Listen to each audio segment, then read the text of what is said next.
point, Chris. Yeah. There you go. There we go. There we go. There we go. It's working. Okay. Guys are good.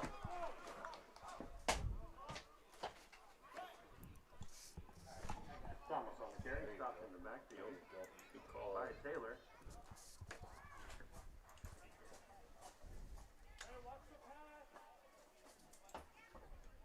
Hitches, post wheel, sweeps. Third down and long 9 for the Pony. A lot of passes here. And I think we might have our issues fixed. I'm not for sure yet. Tracy on the carry. Brought down by Taylor. You are hearing this, and it's a frozen screen. We're having some technical issues here from Kincaid. One possession into the contest already. Spartans went 4 and out. And now a fourth down for the Ponies at the BPC 40-yard line. It'll be 4th and about 7 for South Fork. Number 5. There is no, it's a frozen screen on the image on both of them. J.C. Thomas on the carry, and it's going to be short of the first down. Turn it over on down. Spartans will have a first down and 10. Just outside of the 35-yard line. So BPC will take over 1st and 10 from their own 36-yard line.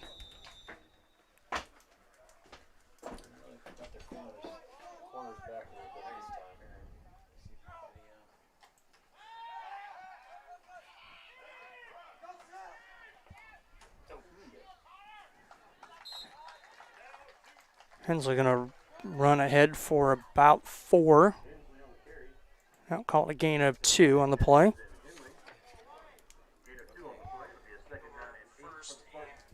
said if it doesn't work, we could just do audio. So. I mean, I can hear audio on it. There's no video. Dude, he should have all day. Hensley with tons of time. Man open and tipped up to himself. Jacob Brown with a great catch at about the 35-yard line. Back official signal catch. And the referee's going to say no catch. For right now, we're just able to bring you audio. We have not very good internet connection down here in Kincaid, Illinois. So right now we're just giving you the audio. Well, Chris and I are both radio guys to begin with, so we can definitely draw you a picture of what's going on here. They did bring that pass back as it did bounce in front of Brown, the intended receiver. I saw that, and I was surprised they called it good. But that'll bring up a 2nd and 10 now for the Spartans. Ball on the 38-yard line. 3rd and 8. 3rd and 8 for them. Hensley had a 2-yard gain on the first down play. Tons of time for Sam again. A throw back across the field. Had an open wide receiver in Ben Powell. Powell. Yep. Just threw behind him. It'll bring up the 2nd, 4th down for the Spartans here tonight. 7:33 on the clock. No score. Back to punt. 22. Dalton Huffman. And it looks like Jace Thomas, number 5, back for the Ponies. Going to be a spiral punt. Going to bounce at about the Pony 40-yard line. Take a small Spartan bounce down to about the 36-yard lane. This will be 1st and 10 for the Ponies here on their 2nd possession of the contest. 7:23 to play. First quarter, no score. Be the Ponies' 2nd offensive possession of the night.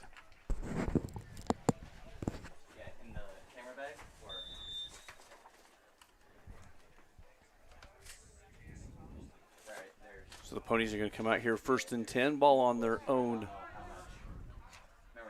36-yard line. Going to be a handoff off the far side. He's going to get it up to around the 40-yard line. Called a gain of 3. Carry on the play by number 5, Jace Thomas.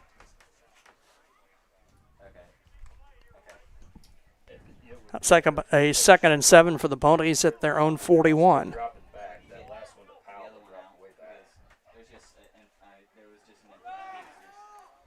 Snap to the quarterback, and he's going to be up close to first down, a couple yards short, it looks like. Looks like it's going to bring up about a 3rd and 3, Chris. Jared Tracy on the carry.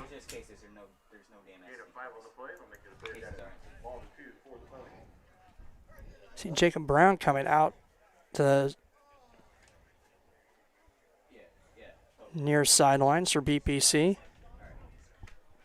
3rd and 2 for the Ponies, 6:20 to play here in the opening quarter. He's going to pitch back to Thomas. Thomas has got nowhere to go as he's wrapped up at the line of scrimmage by a host of white jerseys. Sean Link, Dalton Horwittle, and Taylor on that stop for BPC. So 4th down and 2 for South Fork, 6 minutes to play. And at least for now, the Pony is going to line up in punt formation. Looks like number 70. Connor Henley back to do the punting for the Ponies. High kick. Going to hit at about the 22-23 yard line and veer directly out of bounds to the left. That's where BPC will be set up 1st and 10. Their 3rd offensive possession of the night. 1st and 10, BPC at their own 23-yard line with 5:42 to play here in the opening quarter. And I think I'm back for a second with you, Chris. I'm trying to All right. Got some people on the live stream that are obviously seeing that the camera feed's frozen. Like I said, we're working with audio only here at the moment. I got our normal cameraman, Miles. He's been doing it all tonight for us, helping us get set up and trying to get the feed. Been on the phone with Dwayne, so. Quick snap to Hensley. Pitch to Horwittle. What did he say? He said maybe if he's going to check to see if the audio is going to be clean. Gain of 1. Try to open up another OBS window and see if we just press record only on that one. See if we can do both. But Okay. so he's going to call me right back and give me an answer. So. Okay. Spartans here in the offset power eye. Going to be a handoff, fake the handoff, going to roll out, and Hensley's going to be in trouble. He's going to break free through the near sideline. Wide open, Sean Link. Throw one deep down the field here to 16, Sean Link, all the way down to about the 49-yard line. That's going to be enough for a Spartan first down. 26 yards on the play, and good job by Link. Link had about 10 yards of open space and on the play. Good job by Hensley breaking free of the rush, and a 1st and 10 for the Spartans is where, there we go, get the down marker and the chain set. 1st and 10, BPC at the 49. Split backfield's going to hand off to Ben Powell. He's going to take it off the right side. He's going to get it up to about the 50-yard line, where he's just going to get met by 2 Pony defenders and drove backwards. He'll have a gain of about 1. It'll bring up a 2nd and 9. Nose of the football right, just short of the 50-yard line. 4:25 to play here, first quarter, no score.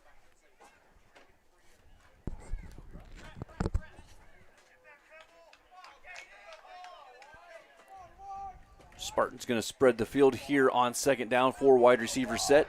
Hensley in the shotgun. He's going to drop back. Plenty of time to throw. Throwing deep down the near sideline. He's got a receiver, but he's going to throw it more towards the sideline as the intended receiver, Sean Link, was running up the center hash mark. Do have a flag here back at the Kind of an 47. area hold, possibly. Yep. And that flag at the 47-yard line, so move it back 10 yards to the, well, from the 46 to the 36. So redo 2nd down, now 2nd and ball at the 37. First down marker is at about the 41 of the South Fork Ponies. So 2nd and 22 for BPC. Ball back at their own 37-yard line.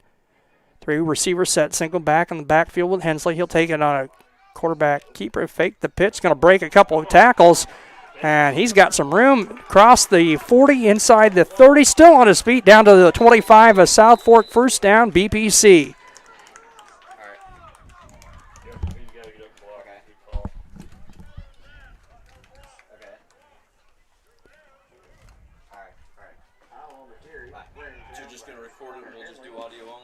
Yeah.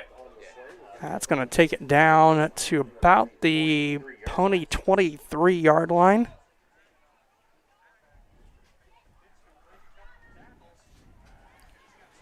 I got a 41-yard gain for Hensley on the play. So they're going to come out with a wide receiver set once again. Be a quick pitch to Horwood over on the far side. He's going to get it up. He's going to be hit at the 20-yard line. No block. So gain of 3. So what we're doing here is, because of the internet quality that we have, we're not able to get enough to create the live stream. So if you want to listen, we're going to do audio only. We are recording it, so we will be able to post it, I would venture to say, either later tonight or tomorrow. Right. Dwayne will get it posted. So you will be able to watch the contest, and unfortunately, just because of the way things are going, we won't be able to do it live. Is that correct, Miles? So that's where we're at right now, but it's going to bring up a 2nd and 9. Quick pitch to Powell, and he's got nowhere to go. He's going to be thrown back for a loss back to the 25-yard line. I've got a wall and a pole right here to my left, Chris. I can't see Right. the play at all. I'm going to have to use the what we have here in front of us. Clock down to 2:18 to go. No score still here in the opening quarter.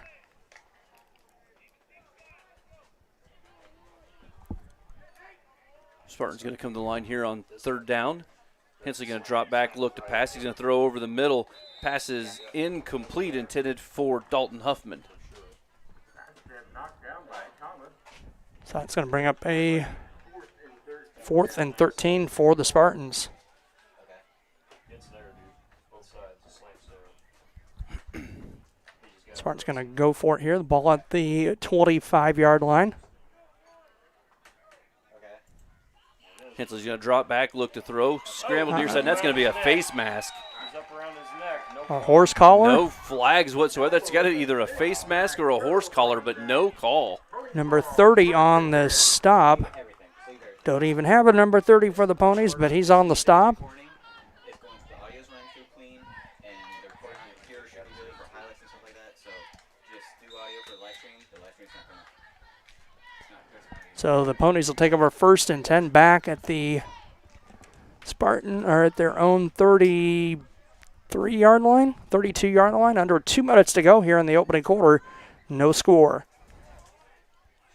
Split backfield for the Ponies. It's going to be a handoff to the big man.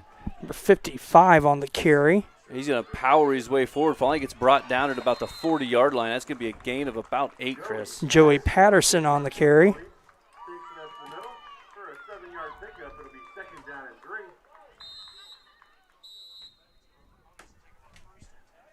And a timeout taken by the Ponies here with 1:35 to play.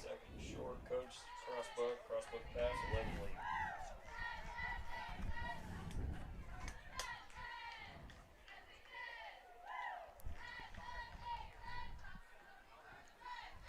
Second and 3 out of the timeout for South Fork.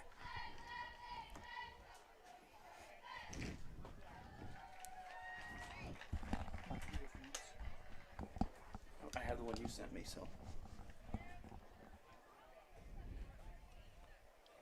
So timeout here from Kincaid High School. No score, 1:35 remaining here in the first quarter of action.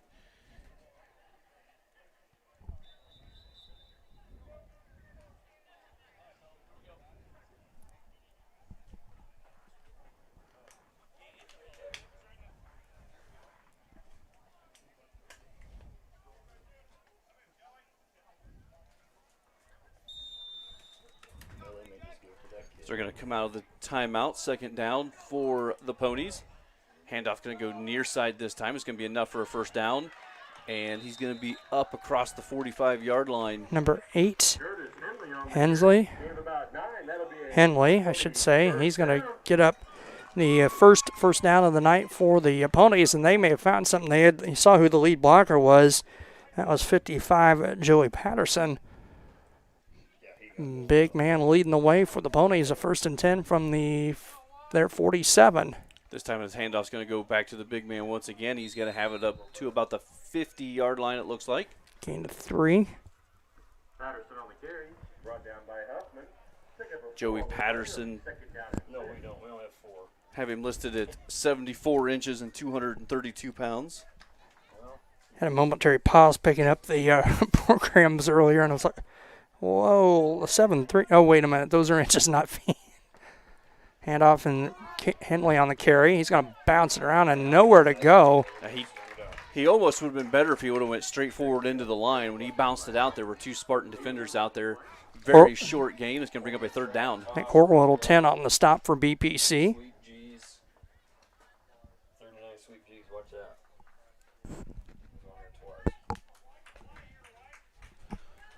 So it's going to bring up a 3rd and we'll call it 6 for the Ponies. Ball just inside the 50-yard line into Spartan It territory. was likely the last play of the quarters. We're down to 15 seconds on the clock. Handoff's going to go to 55. He's going to be wrapped up in the backfield. Number 73. White Hodgkins. It's going to be a loss of 2. Mark it back to the 49-yard line of the Ponies, and that's going to bring a conclusion to the first quarter here in Kincaid. It is 0-0 the score. TSSR Game Time Live presented by MDH. Brought to you by Farmers and Merchants State Bank of Bushnell for over 100 years. Farmers and Merchants State Bank of Bushnell has been serving the local community needs for personal and business bank, as well as home and agricultural lending and its trust department. Stop by the main branch at 484 East Main Street or the drive-up facility on Cole Street to learn more. F&M member FDIC. And Webb Family Farms. Webb Family Farms has been growing corn, soybeans, and Spartans for 5 generations. And Nathan, Lisa, Jamie, Cyrus, Terry, and Linda wish all BPC athletes good luck this season. M&B Furniture's Bushnell's only furniture store is a mainstay in the community and offers free delivery within 40 miles for everything you need to furnish a new home or replenish an old one. Stop and see the fine folks at 481 West Main Street or find them on Facebook, Instagram, or the web at mbfurnitureiinc.com. You can also call 772-2111. So the teams are going to swap ends of the field here, Chris. And we're about to start the second quarter already, and we're only 18 minutes in. Kickoff was right at 6 o'clock. We had still having some technical issues, like if you're just now turning in, the live stream is frozen. We don't have enough internet signal here to get it all, but we're here just like the old radio days. Right, now line drive kick going to be fielded by Huffman at about the 11-yard line. Turns the corner. He's got a seam. Lane's got he had a good seam up the far sideline. And, that's something right there that you and I have talked about for the last several years, how it seems like we had always just let a punt bounce. No one would field it. And Lane fielded that thing down near the 10-yard line. And he's going to return it all the way back up to the 36-yard line. I'm going to mark it at the 37. So 1st and 10 BPC. Just underway here in the second quarter, 11:47 to go. BPC not been able thus far to get much going on the ground, but one completion, longest pass or play of the night for BPC. It's going to be a handoff to Ben Powell off the far side out of the strong I formation. Ben's going to get knocked out of bounds at about the 44-yard lines. Looks like he's going to be just a few yards short of a first down. We'll bring up second and call it 3 for the Spartans. Just couple big plays thus far. Hensley 41-yard scamper and a 26-yard Hensley to Sean Link pass completion. It's been about it for the BPC offense in the opening quarter. Split backfield for the Spartans. Hand off to Horwittle. He's going to cut it up the field. He's going to have a first down. He's going to get it. Looks like he's going to get up to a 48-yard line. Call a gain of...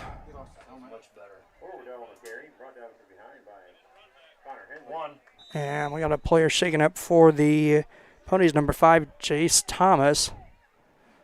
Orwell's helmet comes off on the play, so he'll have to come out for a play, and that sends 22 Dalton Huffman into the ball game for BPC. They're going to mark it at the 48.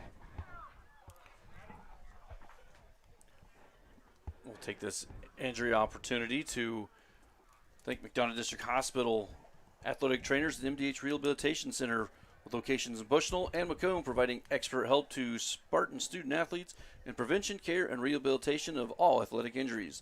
Learn more at mdh.org. McDonough District Hospital, more than a hospital care, a hospital caring.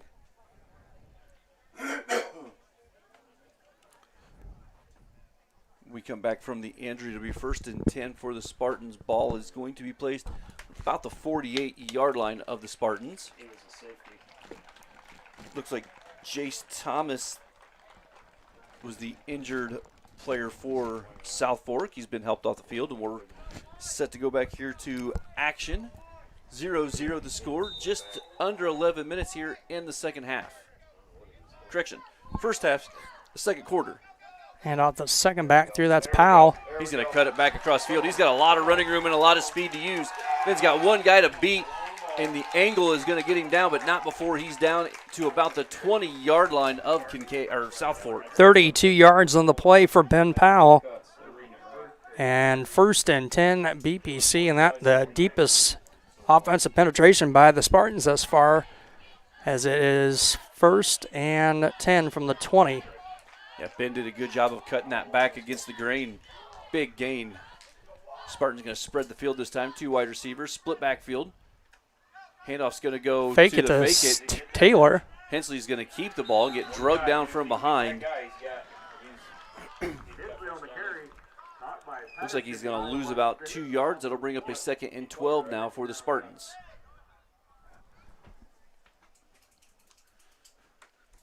He's 62, actually Keith Hoyle in the backfield for BPC.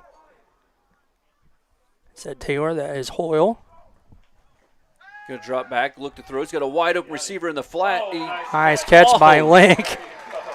I tell you what, that ball was overthrown, but he went up with one hand and brings it down, and that's going to be enough for a Spartan first down, all the way down to about the 5-yard line. Gain of 14 on the play. It'll bring up 1st and goal from the Spartans. Ball on the Pony 5-yard line. Link with both of the catches from Hensley for 40 yards. What's your call here, Coach?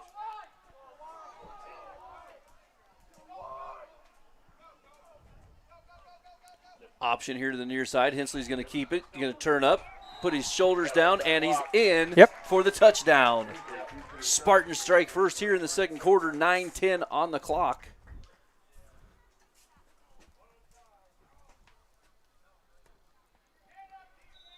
Five-yard run for Hensley.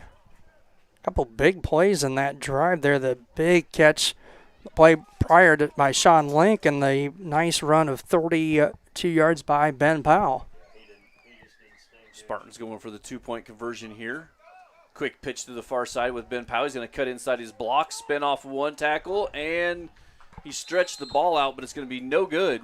So 2-point conversion, no good. 6-0 the score here from South Fork High School. I didn't realize we scored either.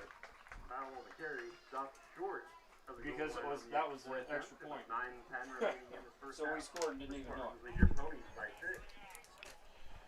6. So 6-0 lead for BPC. That was the PA. Bushnell Banking Center located at 360 South Green Street in Bushnell offers full-service banking and loan service for all banking needs. Come and visit the Bank of Friendly Service at call 309-772-2345. Good luck, Spartans. Bushnell Banking Center, Equal Housing Lender, member FDIC.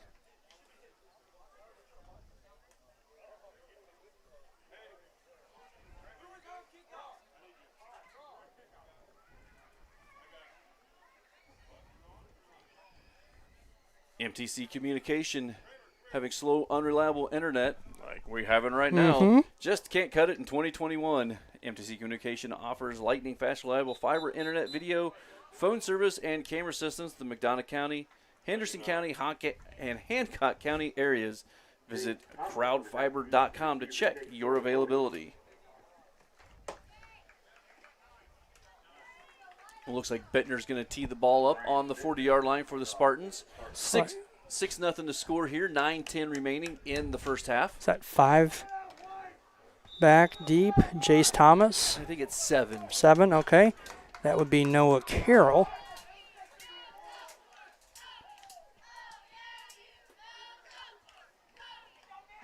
And the kick to the near, well, it's going to be right down the middle. It's going to be fielded. He's going to bring it straight up the, Must not have been hurt too much. nope.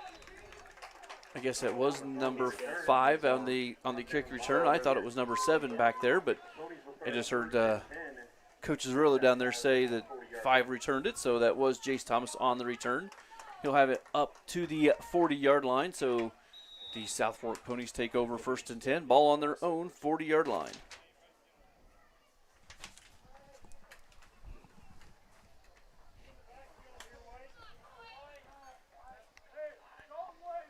Pony's going to come out with a split backfield. One wide receiver to the near side. Low snap. Quarterback's going to keep it off the right side.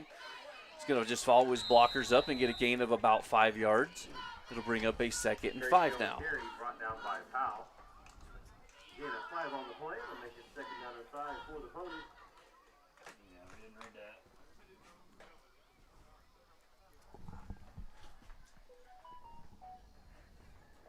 Six nothing lead for BPC.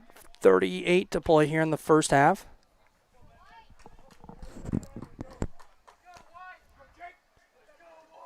Wide receiver near side, split backfield. Quarterback in the shotgun. He's going to take the snap, hand it off to Nice play, Chris. There we number go. 55 once again. Chris Taylor's going to wrap him up, though. No gain. Joey Patterson, as we said, the 232-pound running back. This time he's going to get wrapped up, as I said, by Chris Taylor in the backfield. Very short gain, going to bring up a 3rd and call it 5 still. Be a long 5, actually, because they have to get it across. They have to get it to the other side of the 50. It's about, the 49 side. Say 3rd and closer to 6 for South Fork. Split backfield once again. He's going to drop back, look to throw. He's going to throw one to the far side. He had a receiver, but the receiver actually stopped to look back. The intended receiver was number 3, it looked like. There's no number 3 on the roster. We'll cover what? So 4th, and we'll call it a short 6 for South Fork. And to punt again, number 70, Connor Henley. Lane Huffman going to drop back to about inside his own 30 to about the 27, 28-yard line. Watch this. Something's up as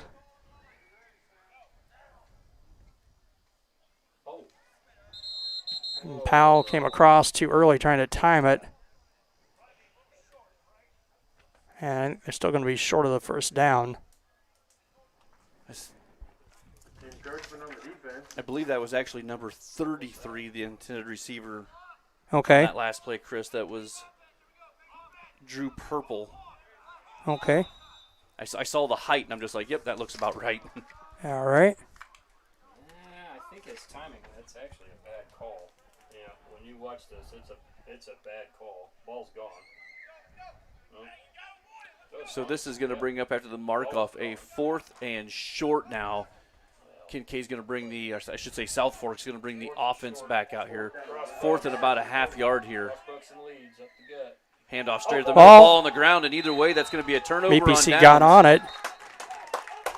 60, Chris Taylor on the fumble recovery for BPC, and they'll have it 1st and 10 just inside the 50 at the 49 of Kincaid South Fork. I was going to say, it didn't matter if we recovered or not where that was. We were getting the ball one way or the other. 1st and 10 now, Spartans ball in Pony territory. Ponies orange and black uniforms. After this play, we'll bring up what you said because I can't not tell them. Going to drop back. What the fuck are we doing? Illegal procedure against the Spartans. So the colors for South Fork are orange and black. Well, the pants definitely look from here a pewter, like gray or a brown. And if you've ever seen the movie The Water Boy, the uniform, exactly the jersey tops. The uniforms look just like that. So after the 5-yard mark off, Spartans come out. Hensley's going to drop back, look to pass. He's going to be under pressure. Roll here to the near side. Lots of room in front of him. He wants to pull it down and run. He's going to get back to penalty yardage and some more. And he's got a 1st down. He just lowered the boom. He's going to run over number 8 who Curtis came up Henley. to make the tackle. He's going to have enough for a 1st down. Give him a gain of 17 and a Spartan 1st down. Well, he did a great job dealing with the pressure in the backfield, and then nice move. I thought he was maybe going to go out about the 45. He did a little quick step back in and got enough for the 1st down. Split backfield now for the Spartans. Handoff is going to be to Horwittle off the far side. He's got some running room. He's going to turn the corner. Finally get brought down near the 30, it looks like. Gain of about 7. Brought down by Carroll.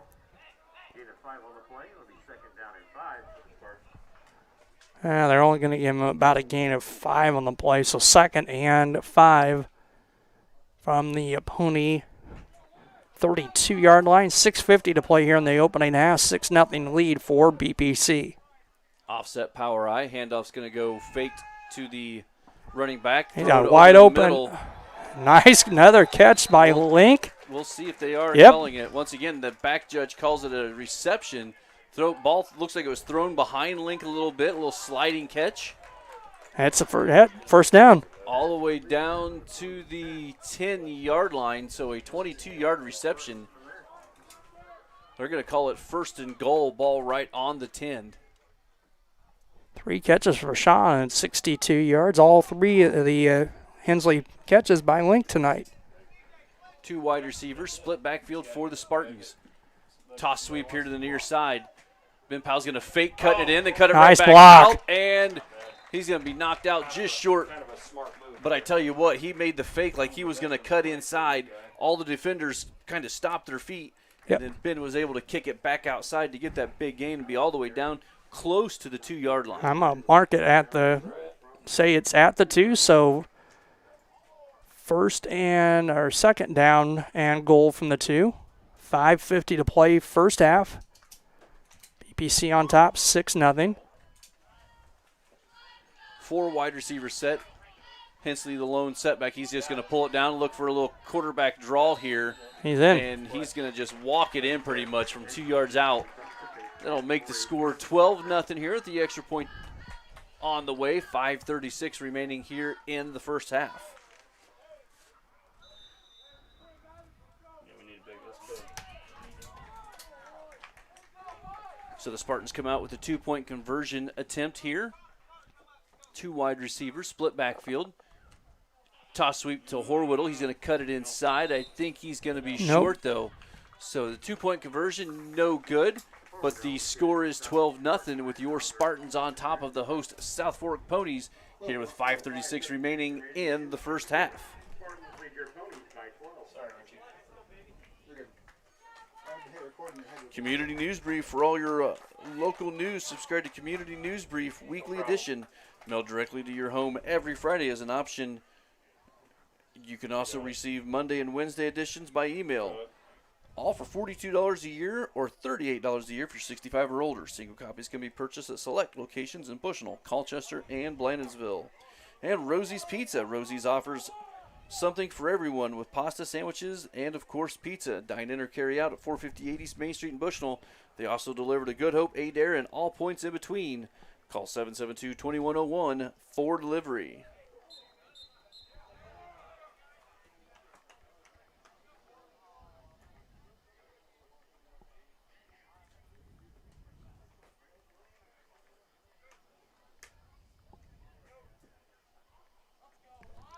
So 12-0 lead for BPC. 5:36 to play here in the opening half. Where's an official? You gotta be saying that one. There it comes. Yeah, I gotta say it. Thomas back deep to receive the kick from Bittner. Bittner has it teed up here on the 40-yard line.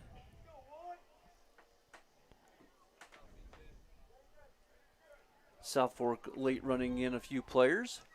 Line drive kicks right at the middle. It's going to be muffed by one of the up men. Finally fielded by number 5, and he's going to be brought down right at the 40-yard line once again. So the Ponies, much like last time, will take over 1st and 10, ball on their own 40. BPC unable to get anything in the end zone, but good success here in finding some things and moving the ball well here in the second quarter, up 12-0. I think he'll be right away. So 1st and 10 here for the Ponies, trailing 12-0 to your Spartans. Handoff to the near side. It's going to be hit right at the line of scrimmage. Dalton Horwittle in, shot in, made the initial contact and wrapped up by Taylor. Pickup of 1 on the play.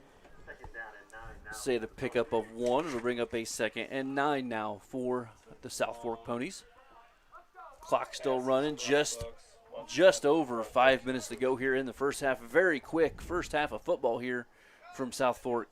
If you're not familiar, Kincaid South Fork, about 2 hours and 15 minutes from Bushnell, a little southeast. Springfield off between Springfield and Decatur. Quarterback keeper off the right. Nice play, 7. Nice, And Sam Hensley's going to come up from his defensive back position and make that tackle in the backfield. It looks like they're going to lose maybe the yard that they had gained. I'm going to say a third and a very long 9. We'll say 3rd and 9.5.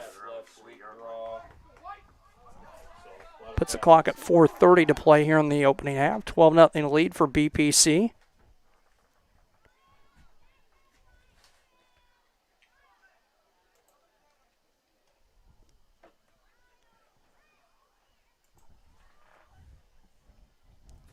South Fork's taking a lot of I think time. we're maybe ready to take a timeout here. Yeah, as they're letting the back judge count it down. And that'll be the second timeout by the Ponies here in the opening half. Timeout called by the Pony.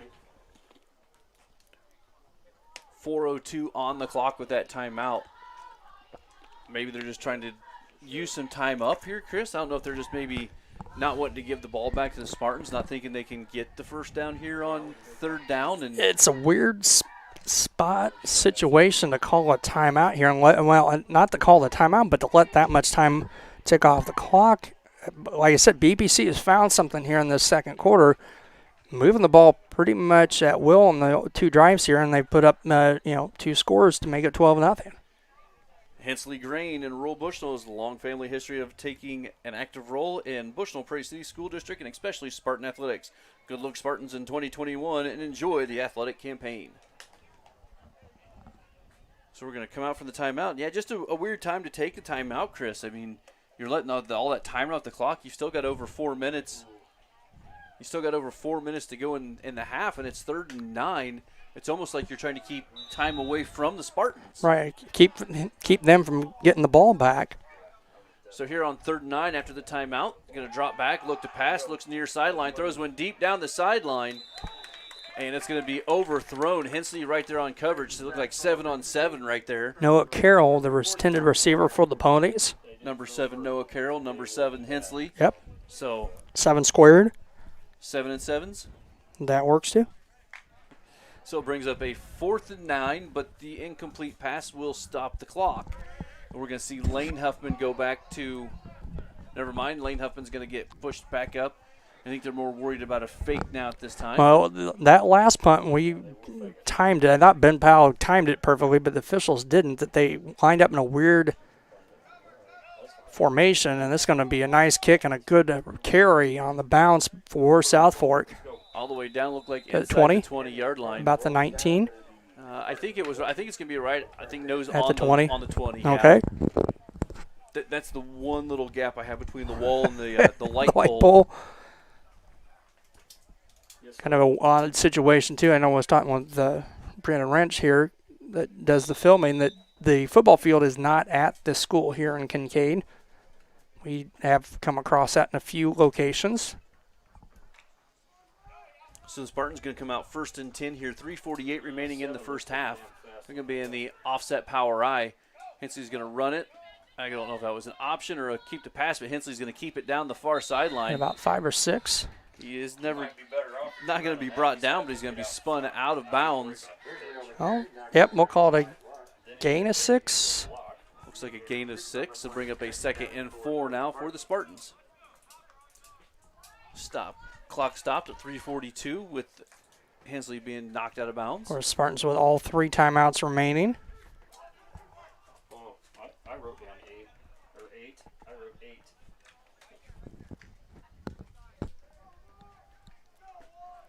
Spartans going to spread the field. 3 wide receivers near side, 1 far side. Going to look to throw. He's got a man in the flat. Got 2 guys in Ben the flat. Powell.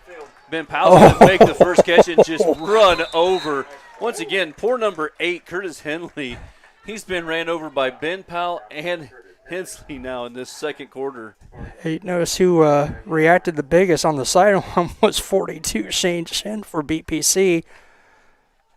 Nice play. Good pass by Hensley and a nice run by Powell out to the 40, a gain of about 14 and another Spartan first down. Right to the line of scrimmage we go, and that pass was intended for Brown, and Brown wasn't quite ready for it as the Spartans kind of went to a hurry-up, 4 wide receiver set. So that'll stop the clock with 3:14 to play. 2nd and 10 for BPC at the Spartans 40-yard line. Look, we're live stream, we're not radio. No, the Bobby Boucher jerseys, he just said it. Going to fake the handoff, roll out here to the near side. Hensley's going to look for some room. He's going to get hit. A flag thrown. That's usually a holding where that's thrown. We'll see. 95 on the stop. Sam a little slow getting up. Yeah, Sam took a pretty good hit on that. It's going to be a hold against the Spartans. So they're going to mark that off, and it'll be a second. About 2nd and 20, it looks like, here for the Spartans. Is it just me, or is there 99 on the – that is 99, and there's no 99 on the Ponies roster. We've had a couple of numbers. Well, the one that we thought was a 3 was a 33. Well, I just looked up as they were going to the sidelines, and that definitely is a 99, but there's no 99 listed on the roster. And the roster's, of course, not numerical. So even when I was looking for number 33, it took me a little bit to find it. There's no rhyme or reason how this roster is put together. It's not alphabetically, not numerically. Heights in inches. And the heights jump all around, so. Good Hope Gardens, located at 445 East Main Street in Good Hope, just east of the North Elementary School, open April through October, Monday through Friday 10 to 6 and Saturdays 10 to 4. For all your fresh produce needs, be sure to follow our Facebook page for daily updates. Currently, we have pumpkins and other fall goodies available. Go over to Mary Jane DeCounter and family invite you to Good Hope Gardens. Come see where it's grown. So after the Spartan timeout, they will come out here 2nd and 20. After the timeout, 2nd down and 20 for the Spartans from their own 30-yard line.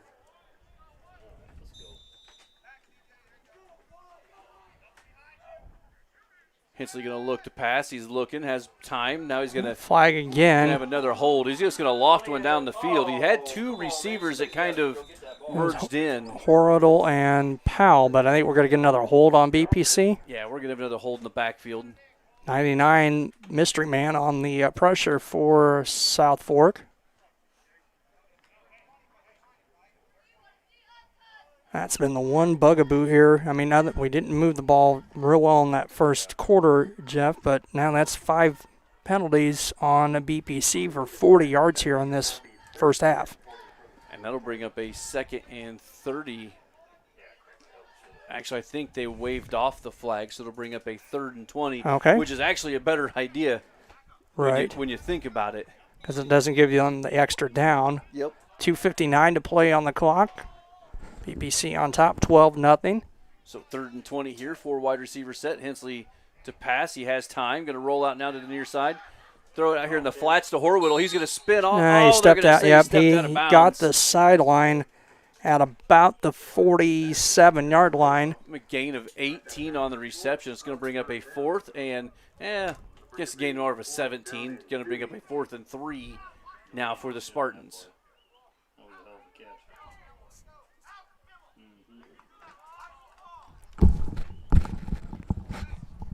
Now stop the clock with 2:53 to play. Tell you what, Horwittle spun off that tackle and hit a whole lot of room. So here on 4th down, Hensley's just going to pull it down. He's going to keep it. He'll have the first down. Nice and he's play. just going to run it straight out of bounds here, just right in front of us. That'll stop the clock with 2:46 remaining here in the first half. That's going to take it to the Pony 49. I had to look around Brandon Wrench's head. He was blocking the whole scoreboard there from me.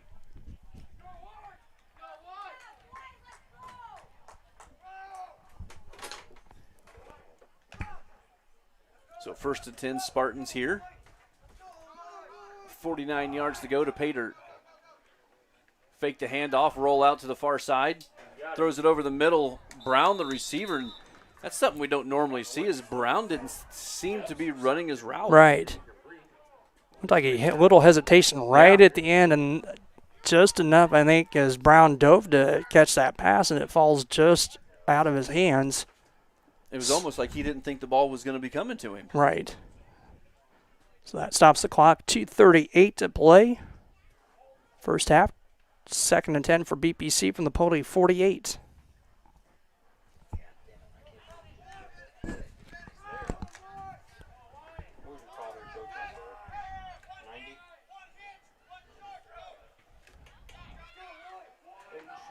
Got a flag on the far sideline. Hensley's going to pull this one down, cut it back outside. He's going to get brought down after a gain of about 6.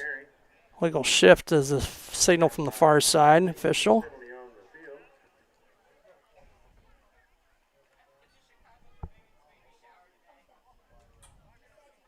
I didn't see I didn't anyone either. shifting at all, so Illegal something. Illegal something. At the snap, he wasn't set. He didn't get where he was supposed to be. After the penalty, while the second down and 17. So 2nd and 17 moves the ball back into BPC territory at the 46. 2:15 to play here in the first half. 4 wide receivers set here on 2nd and long for the Spartans. Hensley's going to drop back, throw it down the seam. Nobody's even looking. Brown And didn't what- turn to look. That was a good throw. That's the 3rd pass we've seen for Brown, and 2 of them that he wasn't looking for, and 1 that it just didn't seem like he was, like it was just thrown just a little too far out in front of him. I don't know. He's like scared of 5 or something. I don't know. So that'll stop the clock with 2:02 to play. 3rd and 17 for BPC.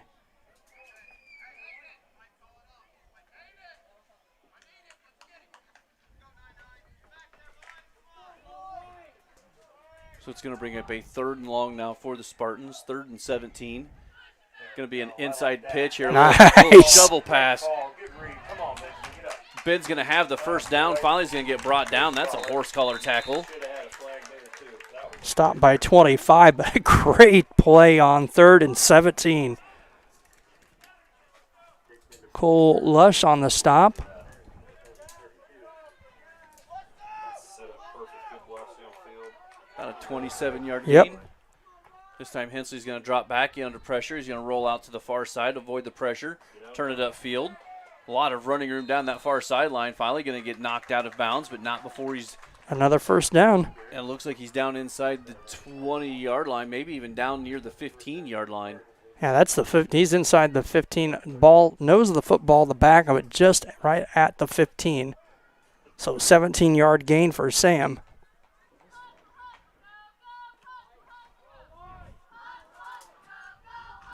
That's got him at 93 yards unofficially on 9 carries on the night and 2 touchdowns. Throws here to the near sideline, has a There's wide Brown. open receiver for Brown. He's going to make one guy miss and be down inside the 5-yard line. Looks like that's going to be enough for another Spartan first down, about a 16-yard reception. And it's going to be 1st and goal. Ball around the 4-yard line, it looks like. Clock, for some reason, didn't stop at all, even on the first down, but we're going to be just over a minute to play here in the first half. And we're going to have a timeout taken by Kincaid South Fork. Surprising that their final timeout. 106, 12-0 to score. And I guess, Chris, if you got one timeout to use, you might as well use it to try to prevent them from, Yeah, no shit. I'm worried about it, too. maybe they can draw something up, try to Right. prevent them from getting out of the, getting in the end zone once again. Right. With the timeout, give me a chance to thank you for voting McDonough District Hospital Rehabilitation Center as best of the best of McDonough County. With their experience and dedicated sports medicine and rehabilitation staff, show you why MDH has been voted best of the best 2017, 18, 19, and again in 2020. Three convenient locations to serve you, 2 in Macomb and 1 in Bushnell. Oh, good call. I like this. Draw it in the dirt. He's making one up. If you do have any extra, if you hear an extra voice over a headset tonight, we are sharing the booth up here with Coach Zarillo, and so you might get some inside info if you hear something in the background. I'm trying to behave, boys. I'm trying to behave. We've done this for years with Tony. There's no reason you should Yeah, start. yeah. Going to fake the handoff. All right, broke the first tackle. And he's going to be brought down back outside the 10-yard line, it looks like. 20 did a good job. 20 did a good job on that. Clock's still running now. It's going to bring up a 2nd and goal, but it's going to bring it out, looks like, around the 12-yard line. Clock down to 45 seconds. Spartans coming right to the line of scrimmage. Split backfield, 2 wide receivers. Going to fake the handoff once again. Hensley's looking for room under pressure. Going to throw it over the That middle. man, Ben Powell. Powell has the Touchdown. catch, and he is Close. No looks like signal. Nope, just short. Just short. As I say, we need to call a timeout here. Timeout on the field called by the Spartans. So Hensley did a real good job there of avoiding about 3 orange jerseys coming in the backfield after him. Gets Ben Powell coming across the center of the field wide open. Ben gets it down. Looks like they're marking it just right at the 1-yard line. Clock stopped with 24.3 seconds to play.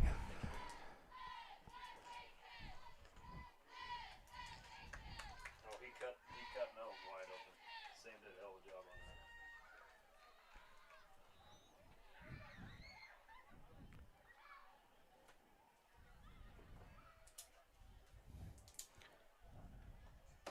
So 24.3 seconds remaining here in the first half. And what was a real quick moving first half is now kind of slowed to a grind. Yeah, that first quarter was played in about 18 minutes. 18 minutes from the kickoff to when we started the second quarter. And this one's taken about the rest of the hour. So big third down here. I believe the Spartans have 1 timeout remaining. I believe that is correct. See what they do here on 3rd and goal. Direct snap to Horwittle, and he's in. I tell you what, that was so quick that it's 21.1 seconds on the clock. Horwittle with a 1-yard direct snap run right up the center, and that'll make the score 18-0. But I know the Spartans would really like to get a 2-point conversion in here.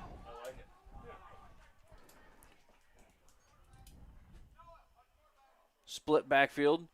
Quarterback rolls out, throws to the flat out here, and Right in front of the dude, too. That's bullshit. incomplete pass, so extra point no good. Spartans are 0 for 3 tonight on the extra points. 18-0 the score. 21.1 seconds remaining in the first half. That was a nice drive, Coach. That was a nice drive. Hey, Miles, should I still be playing the ads on the computer just like, Let me keep jumping in front of I mean, they would be able to hear them, right?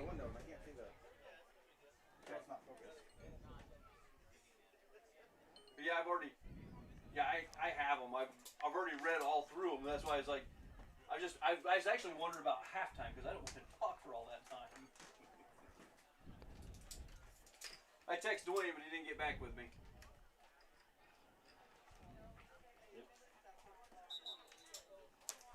No big returns here.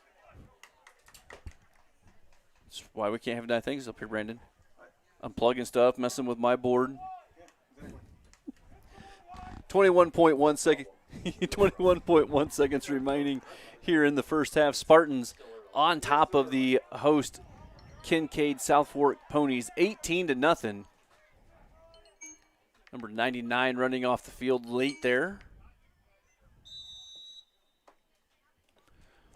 Bittner's kick's going to be a deep kick, almost over the head of the return man. He's going to try to bring it up the center of the field. Finally gets wrapped up by. Oh, he broke the tail. Taylor, and he's going to take it all the way back. So he's going to return this kick for the Ponies all the way back. It'll be their first score of the contest. It'll make it 18-6, and it's going to leave 18.3 seconds remaining on the clock. What, about a 75-yard return for Chase Thomas.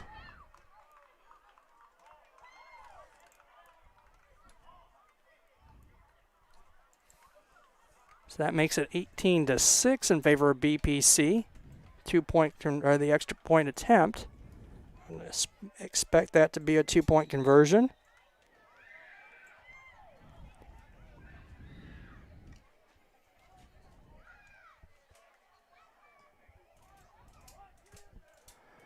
Going to line it up and go for 2. Is Hand it- off to the big man, 55, and he's going to bulldoze his way into the end zone. Takes it in for 2. So that makes it an 18-8 score in favor of BPC. So we'll have one more play here in the first half. We'll have the kickoff, and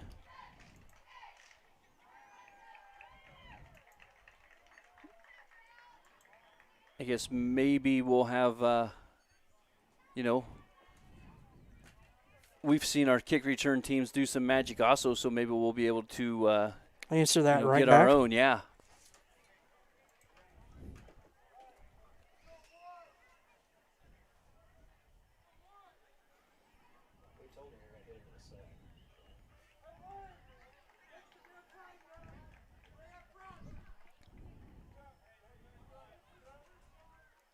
So it looks like both the Huffmans are back deep, Dalton and Lane, 22 and 1, back to do the return duties. Brown back to set to receive the kick from Connor Henley.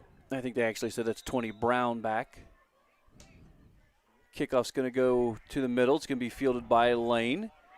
Lane's going to bring it here near sideline. If he can turn the corner, he's got some room. He's going to dump it out of bounds.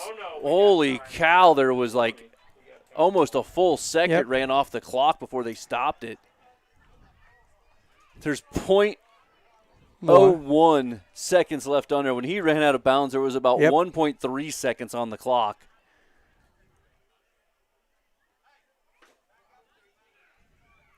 So that'll still effectively give us one play left here. 4 wide receivers set for the Spartans. Hensley's going to drop back. Lots of time, only one rusher. He's going to air one out. He's got Near him. sideline. He's got Brown. Oh, off the gave- fingertips.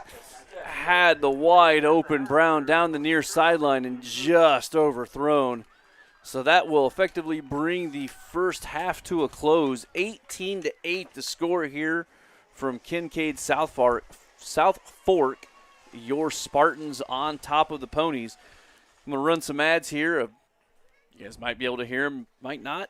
And Chris and I will be back here in just a few minutes to get some stats.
And we're back here in Kincaid, South Fork High School.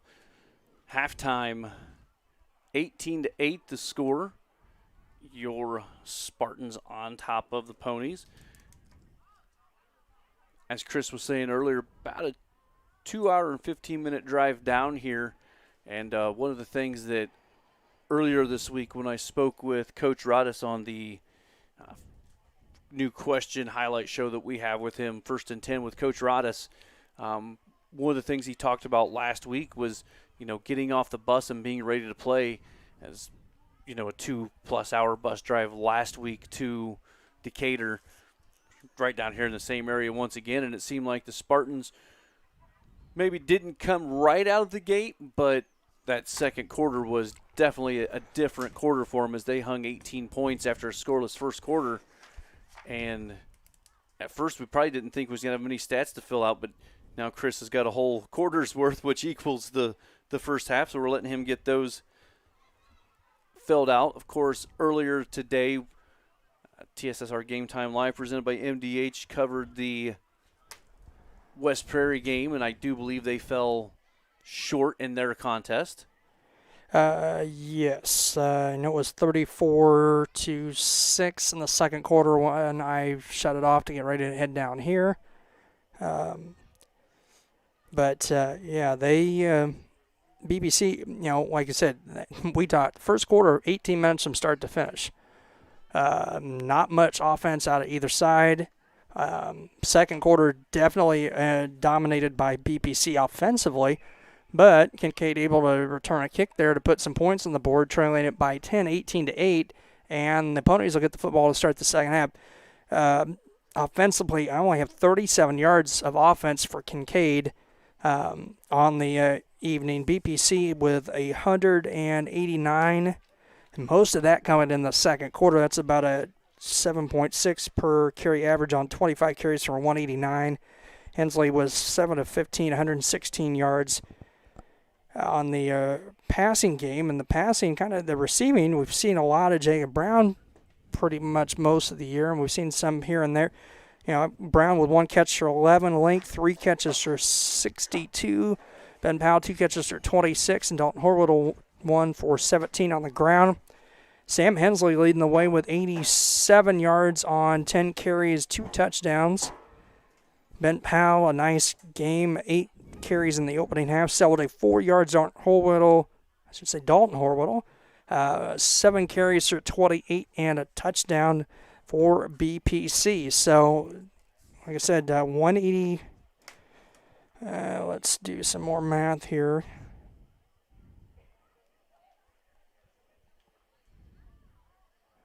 That's about 300 yards of pass offense for BPC in the first half. I said most of that in the second quarter, and just 37 unofficially on my count for the Kincaid South Fork Ponies. And that's what brings us here at halftime, 18-8 the score. And as Chris said, 37 yards of offense for South Fork. The Spartan defense been doing a very, very good job. I don't know. They have what, 1 first down? I only have 1 first down. I may have missed one, but I don't think I did. Well, I knew there was only 1 or 2, and I figured you would have it wrote down over there. But yeah, other than the kick return there at the end of the first half, the Spartans have, for lack of better words, they've been controlling this game.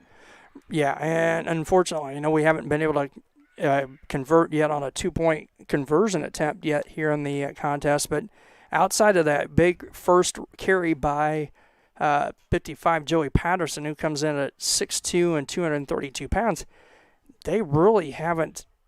A couple of 4 and 5 yard carries has been it outside of that in the first half for Kincaid South Fork.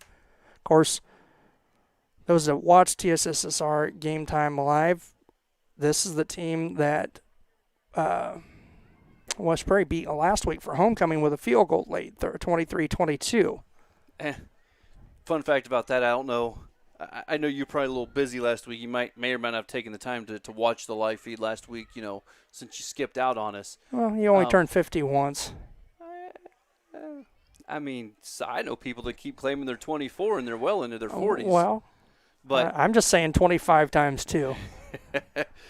But it was funny because I don't know what brought up the conversation, but Dwayne says, "Can you kick a field goal?" I'm like, "Well, yeah, it's still why football." finch I ya? said, said, still got goalposts for a reason.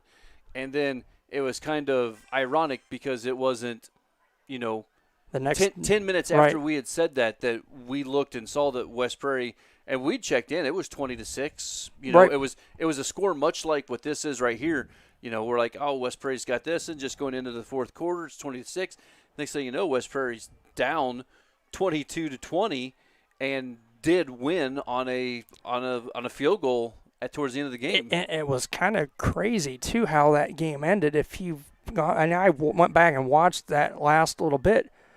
They had a couple of unsportsmanlike and a sideline warning penalty, I think, on Kincaid Southforth. The first kick was no good.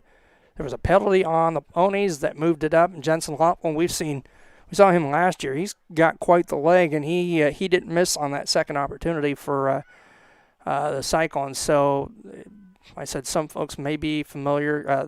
They are 2-4 on the season. We do have, with BPC, one common opponent. They beat Galva 38-0, and their other win was a team that West Prairie beat already this year that plays them again on the road this time in Week 9. That would be Edwardsville Metro East Lutheran, and they won that game also 38-0. So they come in, the Ponies at 2-4, BPC at 3-3. And Jeff, we talked a little bit on the way down tonight, and you've got that pulled up. This is a big game for BPC at 3-3. It is. As we talked with Coach Monday during the 1st and 10 segment, they're talking about taking the top 16 teams in the state for the state playoffs. As of last week, with Bushnell Prairie City Spartans being at 3-3, they were sitting in that number 14 slot, just above Hanover and Milford. When you break it down by north and south standings, with BPC being in the south, they would be actually the 6th ranked team in the South Division. So what that would have broke down to is if this would have been the first week of the playoffs, we would have been going to Orangeville to play the Broncos. They were 5-1 coming into tonight, and I know, Chris, you had said something that what you had seen as it projected was Palo Marcos. It could be Polo. And the one I saw is a Facebook page that's kind of dedicated to the NCIC, the North, Winslow, Galena, those teams up in the northwest corner of the state. They project out what the final records are going to be. And last week that had BPC at Freeport-Aquin, who we play next week for Senior Day, a 1 o'clock game next Saturday. This week they've changed things around, and I think I had us at Polo as the 16th seed.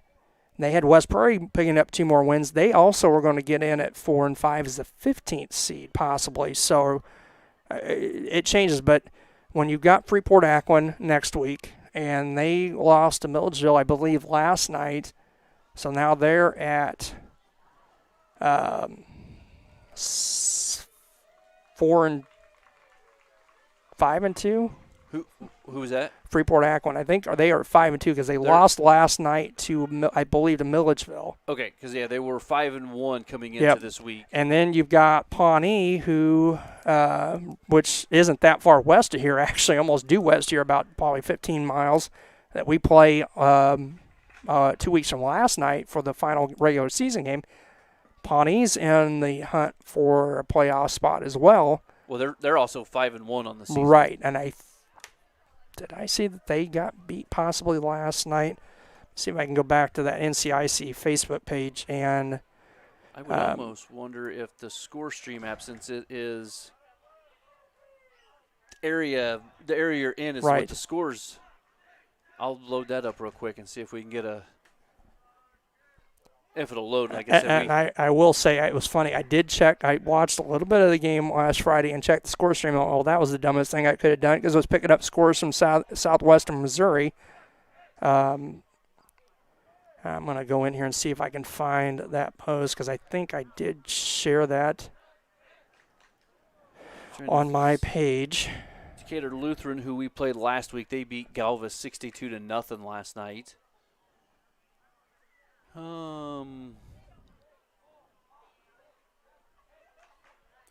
Rochester, who we went through there. They won last night.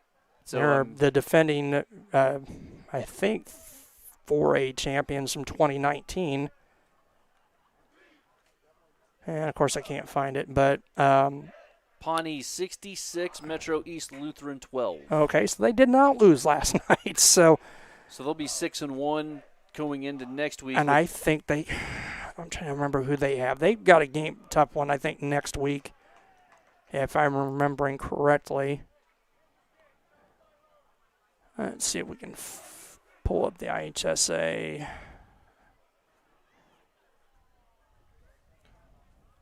Here. 18-8 the score here at halftime from Kincaid South Fork. We're about 2 minutes away. I think they still got to add the 3 minutes on the clock, so we're probably around 5 minutes away of going back to live football action. And it will be the Ponies football to start the second half.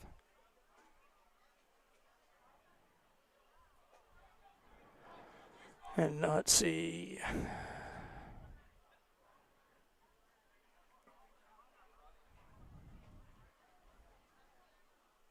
Pawnee. Actually, no, Pawnee says well, that's from last week. They should be at 5-2, Pawnee, because they won last night. They've got, they've got a 4-2 Flanagan team as they finish. Pawnee does the Indians with their last 2 games at home. And like I said, so Freeport-Akron's been a power 11-man for years, and then a power and 8-man. So that's going to be a tough contest for BPC next Saturday at home. That's a 1 o'clock, again, Saturday afternoon at 1. And then the Pawnee game's a Friday night game on the 22nd at 7 o'clock down here, again, south of Springfield.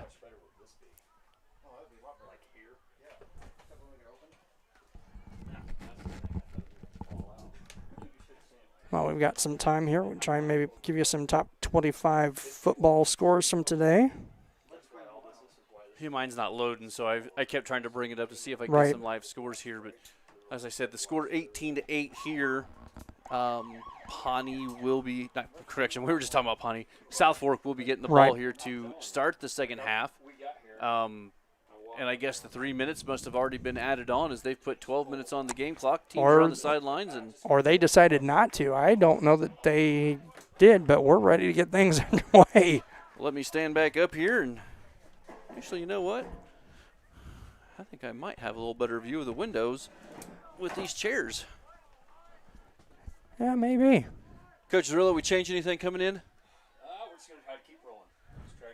Coach says we're just going to keep putting butter down. That's the goal. We're going to try not to kick it to 5. Let's see if we can do that. Or at least make him move to get the ball. That's why he's the best headset coach in the business. Kickoff can be a line drive up the middle. He's going to field it off a little bounce. He's going to try to bring it back up. Yeah, and he's going to get wrapped up this time by a group of Spartans. Not going to let him go, and he'll have it up just shy of the 40-yard line. Like Coach Cirillo said, and I saw it too, Keith Hoyle got a couple of shoves in the back on that return and no penalty on the Ponies. So they'll start 1st and 10 from their own 37. And, Jeff, you're right. The vantage point a little easier to see out these windows. It kind of reminiscent to me of Lewiston a little bit. The window a little taller, but you still kind of have to crouch down to see through the window a little bit. And we're not sitting at an angle. Right. That thing was crooked as could be. So just underway here in the second half, 18-8 in favor of BPC. So Pawnee's going to come out now with looks like a split backfield, a little offset backfield. Quarterback's going to keep it. He's going to run it off the right side. That's number 8, and he's got some it, room. Henley? I think he made the mistake of trying to cut it back. He should have went to the sideline still, but he's going to have it up to about the Spartan 40-yard line. A gain of about 21. That's the biggest offensive 23. play of the night for South Fork. I mean, he almost broke it. I mean, well, not only that, he almost put up more yardage on that one Yep. play than they had the whole first half. Yeah, unofficially 37 yards in the first half for the Ponies, 22 on that play for Kincaid South Fork. Split backfield this time, one wide receiver. Hand off to the big man up the middle. Patterson. He's still driving. Nice run. He's going to have a gain of about 6, it looks like. And that's going to be a lesson in tackling right there for the Spartans. And you hit him high, you're not going to bring him down. Yeah, got to go down and hit low. Actually, that's going to be a bigger gain than what I thought it was. The angle was off. It's a gain of 7. It's going to bring up a 2nd and 3.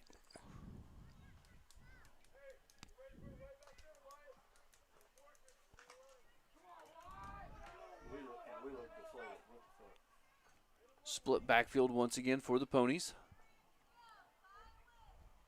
Quarterback's going to keep it up the middle. He's going to get wrapped up in the backfield. Taylor and Dalton Huffman. No gain. Brings up a 3rd. And about 3, short 3. 3rd down and 3 for the Ponies in Spartan territory.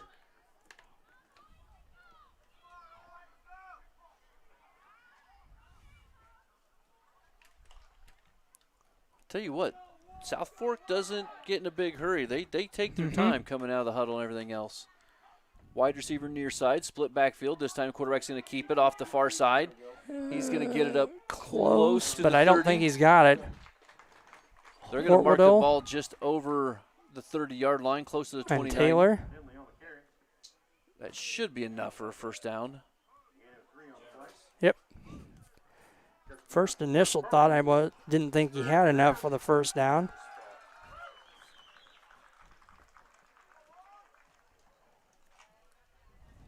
So 1st and 10 here for South Fork.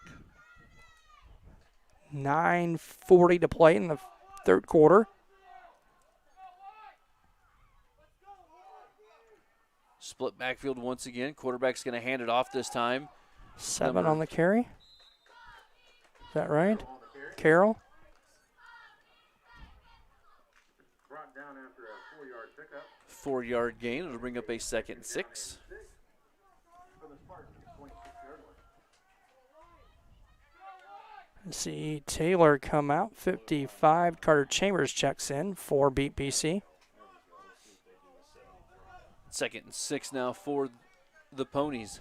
9 minutes to play. Defensive line substitution. See what they can get here for the Spartans. Handoff's going to go to the big man. They got penetration, but he's going to bust it outside to the far side. He's dragging a player with him all the way down close to the goal line, it looks like.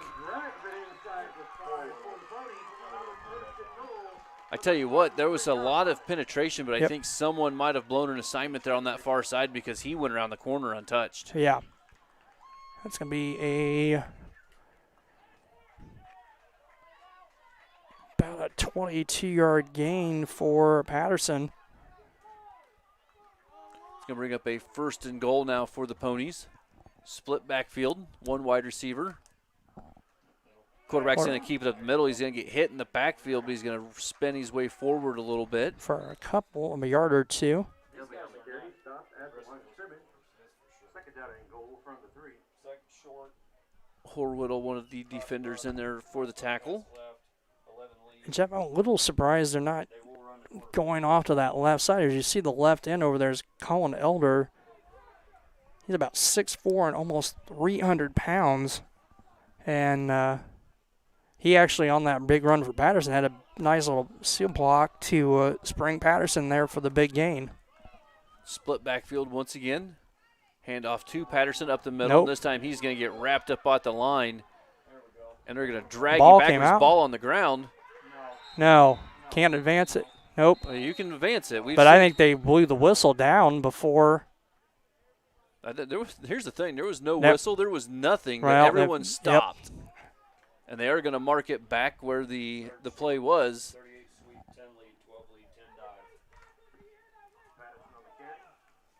So it's going to bring up a 3rd and goal third from the goal. 3. 7:30 6:10 to play here in the third quarter. 18-8 lead for BPC.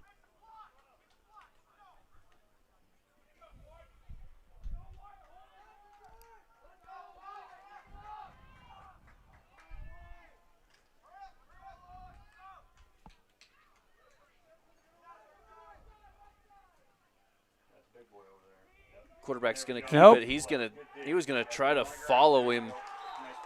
He was going to try to follow 55 Joey Patterson up through the hole, but the Spartan defense comes right through the gaps. They're going to mark him all the way back to the 5-yard line. It's going to bring up a 4th and goal from the 5. Well, and they also Patterson. They also switched Elder from the left end to the right end on that play. And Elder tried to be the lead block, but BPC doing a great job getting in there. A whole host of white jerseys on the stop. So 4th and goal for the Ponies. Ball at the BPC 5, 6:10 to play here in the third quarter. So here we go on a big 4th down for the Spartan defense. 78's moved over, yep. They moved 78 over to the left. And now the Ponies going to take a timeout here. Clock stop with 6:03 to play, third quarter. Yep, 78. They moved him back. I bet they're going left. He didn't do shit.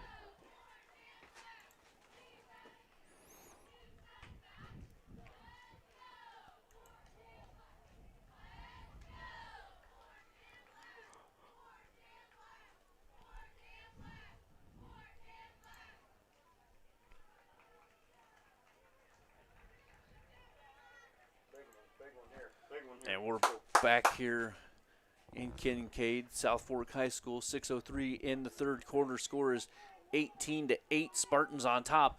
But Kincaid looking at a 4th and goal from the Spartan 5-yard line here. They had it 1st and goal on the 3, and the Spartans defense has done a good job so far. 4th and goal for the Ponies following the timeout. So here they come out on this 4th down conversion. They're going to drop back, ball on the ground. And he's just going to toss it up in the air. Shovel pass it up in the air, and it's going to fall incomplete. 78, I think, was the intended receiver. No, hang on that. 78 was on the right side of the line at the end. He's the one jogging off there at the far side. Number So- 8, no, that was a quarterback. So BPC defense holds. I don't even know if there was an intended receiver. I think he just shoveled that towards the end End zone. zone to somebody in an orange jersey. Yep.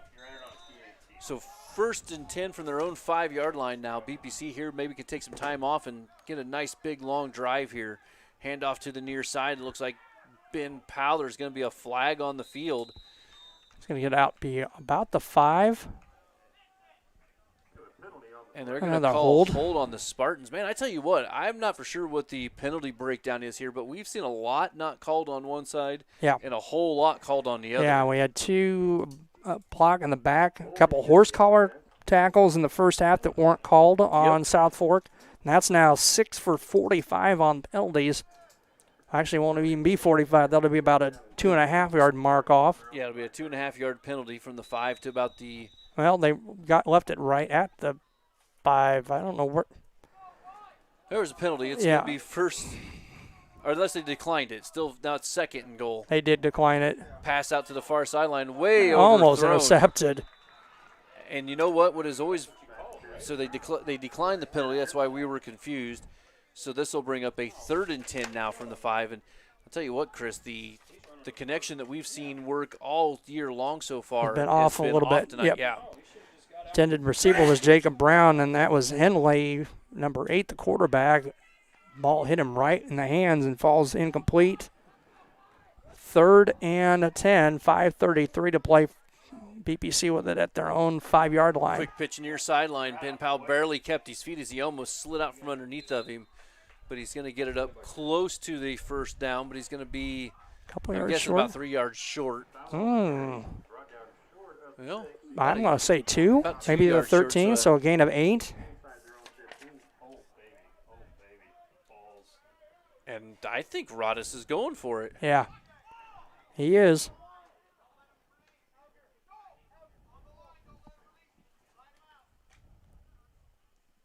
He does have Dalton Huffman in back to do the punting. There is one return man back for Sam Hensley's your up man. A quick snap to Ben Powell. It's a direct snap to Ben Powell. He's going to got have it. a first down, be around the corner, and up near the 20-yard line. And I'll tell you what, Chris, I didn't want to give it away, but after I heard our inside information up here, what Zerillo said about, I'll say gutsy calls what he said, but and then when I saw him line up, I'm like, oh, we're faking this. Yep. I can already know.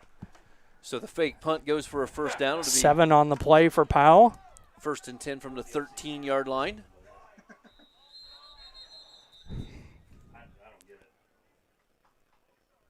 False start against the Spartans. I'll tell you what, this is something, though, that we have seen. The running backs go on what Hensley says, and the ball is a split-second lap. We've actually been surprised there hasn't been more. Yes, all year. That's been like that.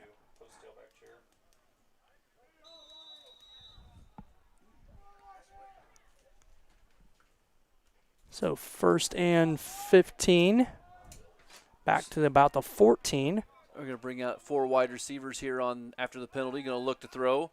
He's going to move up in the pocket, pull it down. Now you might as well just run it. He's got the athleticism to get around that guy. I just lowered the shoulder again. Runs over a few more. And guess who? Across the 40 up to about the 42-yard line. It was Henley again, the quarterback, that's gotten hit hard a couple of times in this contest. So from the 14 up to the 42. 28 yards. That's going to put Hensley over 100 yards on the night. 115 yards on 11 carries. Right to the line of scrimmage they come. One right receiver, split backfield, hand off to Ben Powell. He cuts it inside. Nice job by got Ben. A nice run, breaks the tackle, and he's down the near sideline. One guy to beat if he can outrun him. Near sideline, and he is in for the touchdown. 57-yard run for Ben Powell. And that was great because, again, we talked about earlier, it's getting a little, it's dark, maybe a little dew on the grass. Ben almost lost his footing as soon as he got that football and kept his feet and goes 57 yards for the BPC touchdown. Finally think I got that thing cleared out that I kept trying to cough up all game. And how's that a big turn, Jeff? Because we stop, and now we score and hand off to Powell, and we're going to fail on the 2-point conversion. Yeah, 2-point conversion, no good. But, yeah, when you can hold them out, when they've got it 1st and goal on the 3-yard line, and you're able to hold them out and then turn it into points. I said a long sustained drive, use some clock up, but you know what? We'll take a 57-yard touchdown run anytime. That score coming with 3:42 to play here in the third quarter. Because that makes what could have easily been a 18-16 game. Yep. Now it's a 24-8 contest. Right.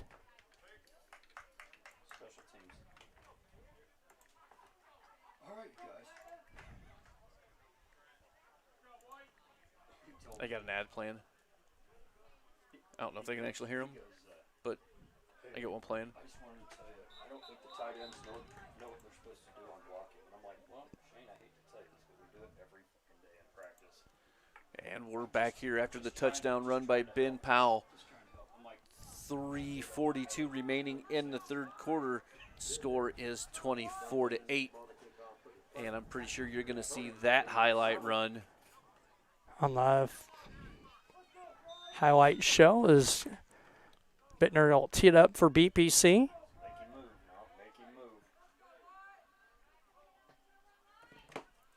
Kickoff going to be down the near side. It's going to make number. Oh, he stepped out of bounds. Yes, he did. There, that official's actually calling it.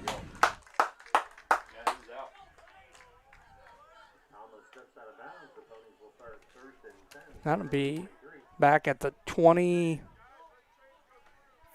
line.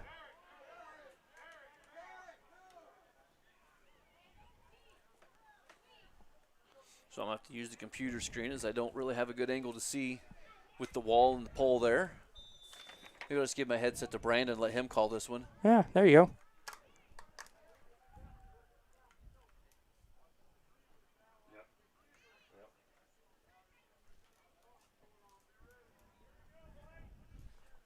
So it'll be 1st and 10 for the Ponies. 3:41 to play, third quarter. First and 10 at their own 23-yard line. Yeah, and something that we've said, and even Coach just commented on what we said earlier, they take a whole lot of time to get things, and they're already counting it down. Yep. So handoff to the big man right up the middle. Not much there, maybe a yard or two. 73, White Hodgkins off the bottom of the pile for BPC.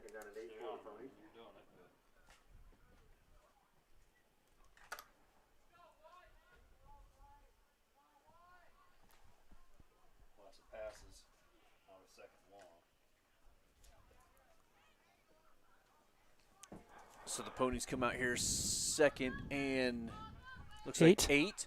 Going to drop back, look to pass, and it's going to be knocked down at the Ben line Powell. of scrimmage. Ben Powell once again got that hand up there and knocked it away. Now stop the clock with 3:05 to play. 24-8 advantage for BPC.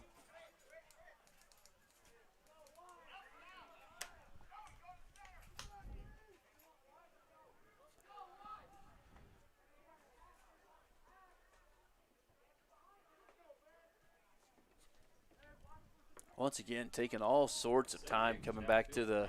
He ran a route, and one ran into the official and got knocked down. 3rd and 8 here for the Ponies. Split backfield. Quick pitch here to the near side. A lot of white jerseys out there, and he's not going to go anywhere. So he's going to get brought down. About the 30. As I say, looks like right on the 30-yard line. Gain of 4. Was that 2? That was 5. Thomas. Crossbucks, middle. So that'll bring up a 4th.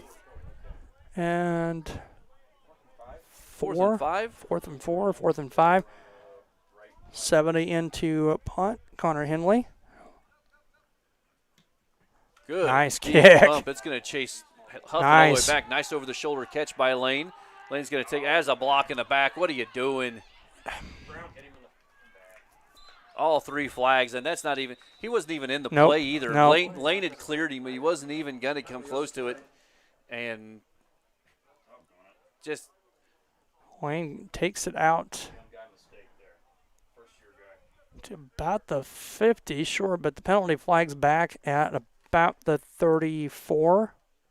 And you know, we probably do this quite a bit, and we're going to do it again. But can we just talk about Lane Huffman for a second as Yeah. a freshman? That was a heck of a that- play. You go back to last year and go back numerous years before that. There's not a return man going to get that ball. He's No. going to let it drop and it bounce. Lane goes after it, makes the over-the-shoulder catch, and then that's a really good Yep. return with it. Yep. If it's not for the block in the back, you know, we're sitting 1st and 10 up here near the 45-yard line. Right, and that's going to be marked off from the 34. Well, actually, They marked nope, that off. 36. 36. Only marked off 10 yards, so it'll be 1st and 10 from the BPC 26. Split backfield, 2 wide receivers. Handoff to fake to Ben Powell. Oh, intercepted. I tell you what, he had Horwood Nope. wide over the Yep. wide open over the middle, just overthrew him. And number 5's got Jace Thomas is going to intercept the pass. So the Ponies set up 1st and 10 at the BPC 38. 2:18 to play in 3rd quarter. I know it's early. Texas A&M 10, Alabama 7. It is early. Is that, no. Oh. We'll maybe quarter break go through some of the scores, some I know interesting contests, some high-scoring game. The Oklahoma-Texas game was a shootout. Arkansas, Ole Miss. 2 wide receivers near side, going to fake the handoff, going to try to run it up the middle. He's going to break a tackle and get it up About a gain of 4, close to the 34. Yep, they're going to mark it just inside the 35-yard line. Call it 2nd and 6.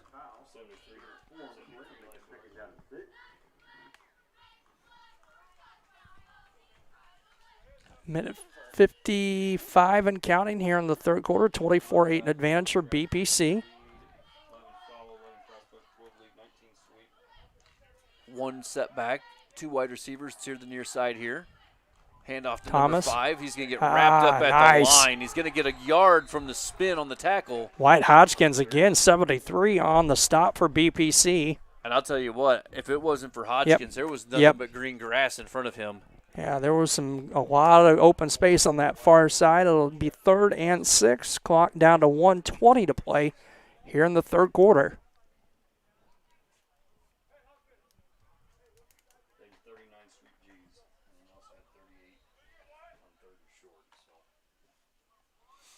So here we're on 3rd, and we're going to say a long 5 for the Ponies.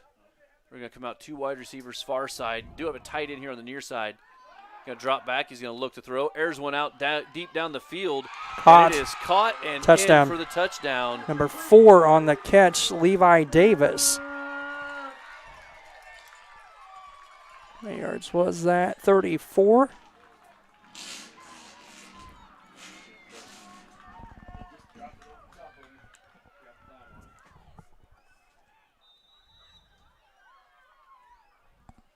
That score coming at the 5:52 mark here in the 55.2 seconds left. Yep, you can see that better. I was like, 5-2, we should be way further than that. 2-point conversion attempt here. Handoff up the middle. And I do believe we're going to drag him backwards. So 2-point conversion, no good. So 55.2 seconds remaining here in the third quarter. Score is 24-14, Spartans on top.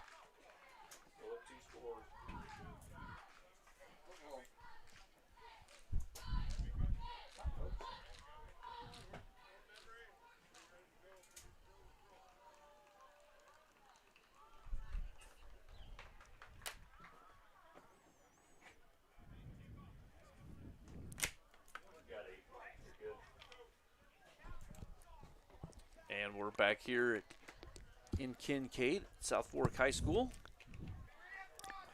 55.2 seconds to play here in the third quarter. The Huffman squared back deep for BPC, Lane and Dalton. 24-14 lead for BPC.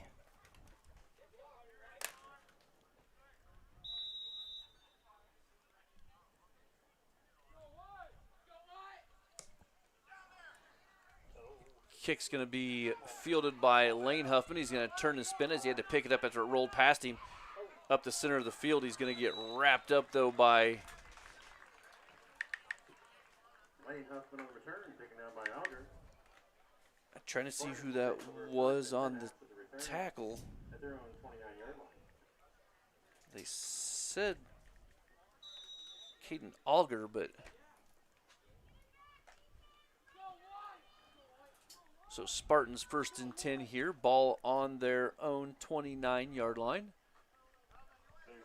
Handoff to Ben Powell. Big hole up the middle, and he's once again going to spin off after running one other person over, spin off another tackle. He's going to be all the way up close to the 50 at about the 47-yard line. 19 yards on the gain for Ben Powell. That's going to put him over 100 yards on the night.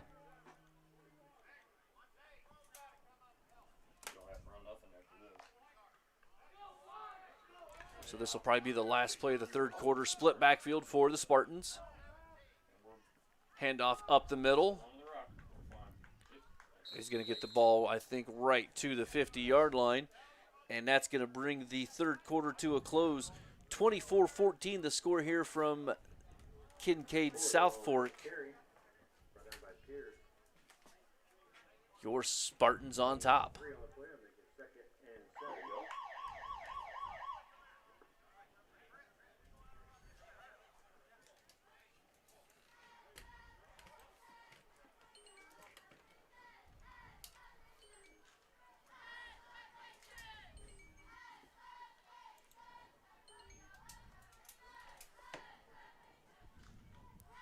Is that your phone making the noises? Yeah, I Okay. just silenced it. I don't know why it was doing that because it didn't do it all night. Now it's all of a sudden it's like.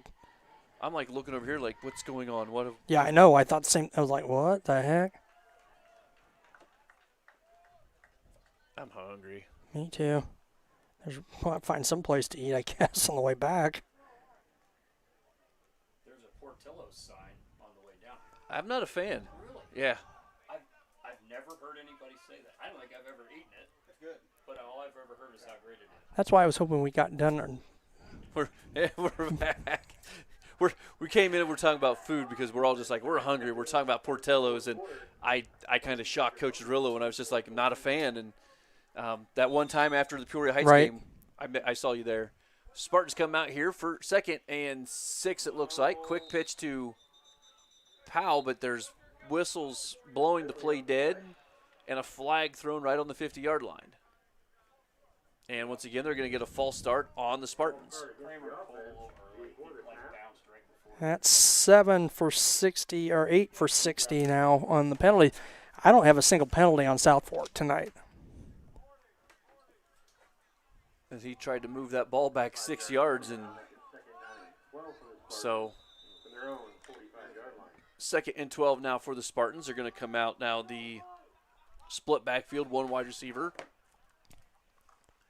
Going to fake the handoff and keep it up the middle is Hensley. He's going to get a gain of. Get there back to the original, just short, maybe a 1. Gain of 1 is going to bring up a 3rd and 11. Just underway, 11:30 to play here in the 4th quarter. 24-8 in favor of BPC.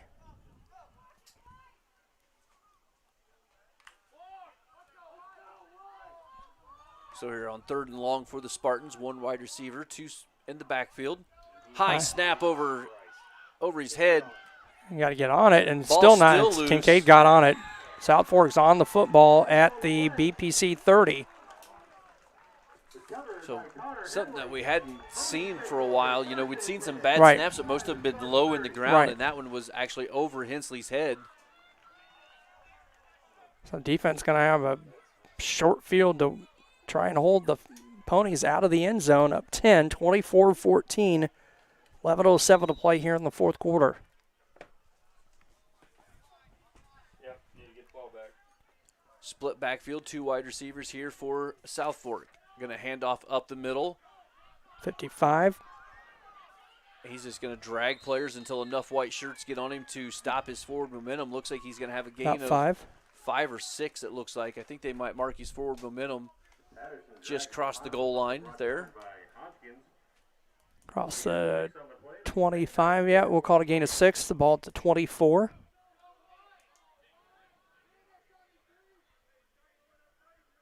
(24-6) or 14 the lead for BPC.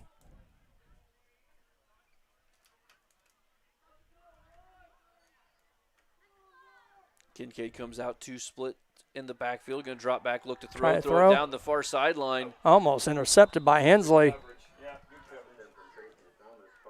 coverage. Thomas, the intended receiver on the far side for South Fork. Number 5, Jace Thomas, goes down there on the far sideline holding his right leg. He's down at the goal line. He actually rolled out of bounds, and no one's seen him there for a minute as he's down there. He just as the ball hit Right. the ground, he came up lame and literally fell and rolled to get out of bounds. Well, we've got a timeout here. We can run through some top 25 football from today. As you just passed on that Alabama-Texas A&M score early. Number 2, Georgia 34. Number 18, Auburn 10. Number 3, Iowa 23. Number 4, Penn State 20. We talked about the Oklahoma, the Red River Shootout. Oklahoma 55. Number 6 ranked Sooners, and the 21st ranked Texas Longhorns 48. Ohio State number 7, 66. Maryland 17. Number 9, Michigan at Nebraska. That a 3-0 lead for the Wolverines. 6:58 and counting there in the second quarter. That game is in Nebraska. Number 10, BYU falls to Boise State 26-17. Number 11, Michigan State 31, Rutgers 13. Ole Miss, this is the other wild game of the day. Number 17, Ole Miss 52. Number 13, Arkansas 51. Number 19, Wake Forest 40. Syracuse 37 in overtime. Number 20, Florida 42. Vandy nothing, and SMU Oh, never mind. up. Knocked off Navy, came from behind. SMU 24th ranked. They win 31-24 over Navy this afternoon.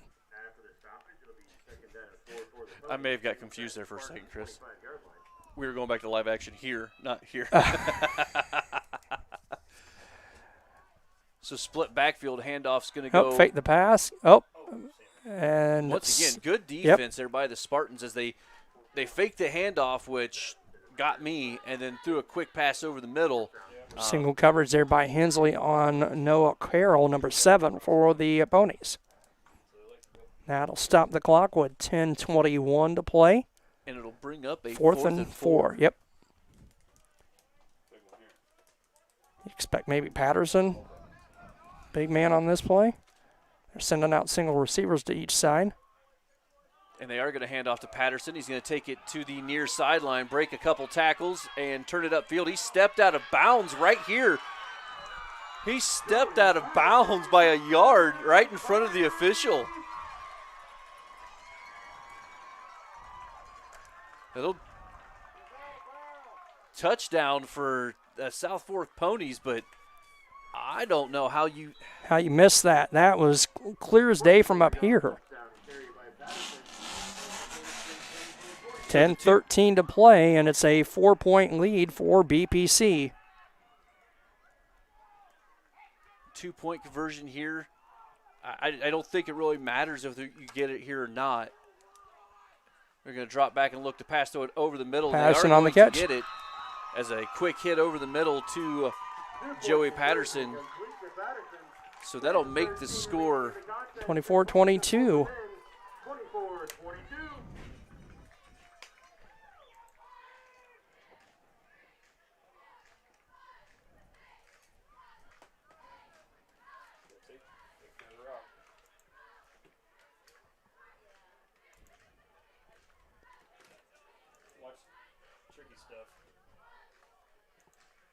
So 24-22 the score here from South Fork.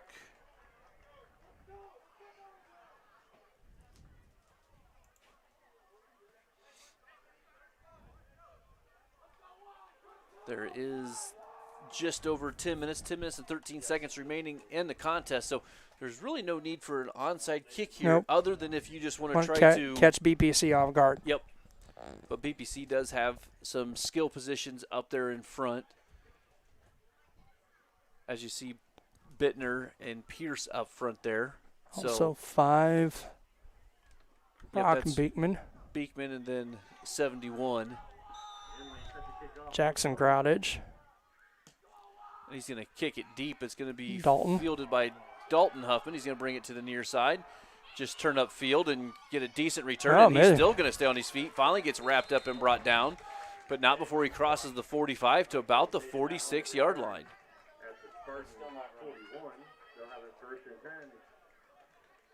So good field position here for the Spartans. And definitely want to see a score here. But eat some clock, too. Yeah, we'd definitely like to see some clock taken off. But you know what? If we break one, we break one. We just want to see some points on the board at this point.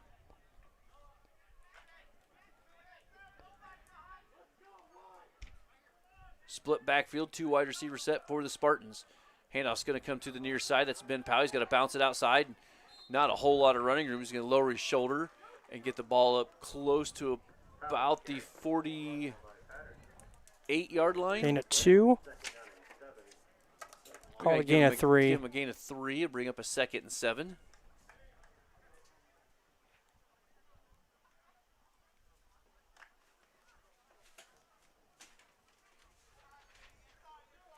Same formation once again, 2 wide receivers, split backfield. Handoff's going to go Pitch to Horwittle. And that's a face mask. Yep, there, and finally. There's finally. a flag.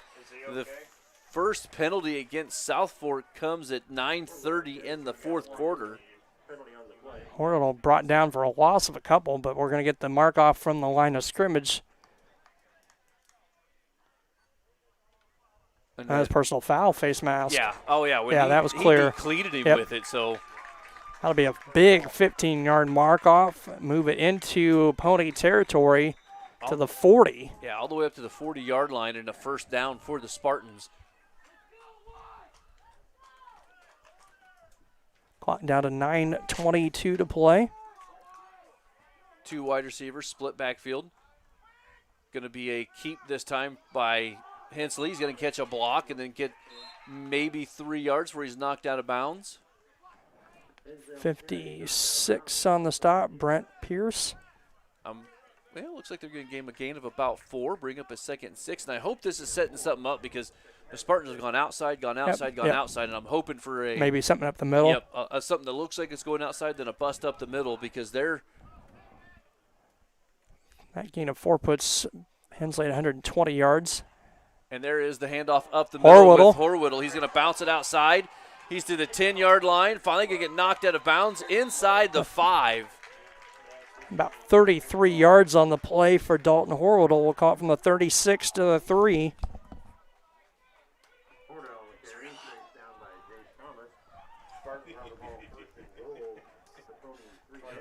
No, Coach Zarella might have heard me when I was saying that I think we're setting something up and gave me the.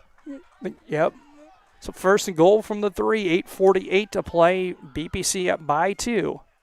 Handoff up the middle. He's going to find Powell a way. Ben in. Powell works Touchdown. his way across the line of scrimmage and into the end zone. Did a really good job of following his blockers. Didn't try to get outside. Didn't try to cut it up too early. Just went right along with the blocker and then right up the gap for the touchdown. 8:44 to play. Now, let's see if we can get a 2-point conversion. We've failed on each attempt thus far.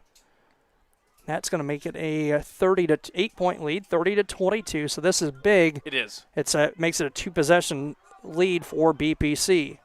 In tight, split backfield. Going to be a quick toss to Horwittle. Horwittle. He's going to turn it upfield, and Nope. he's going to be short.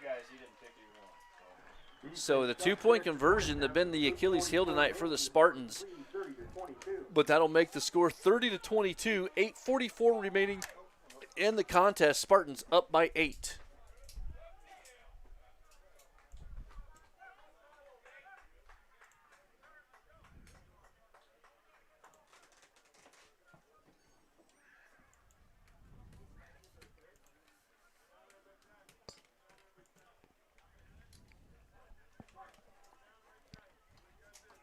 Gang tackle. Bring everybody. Let's go.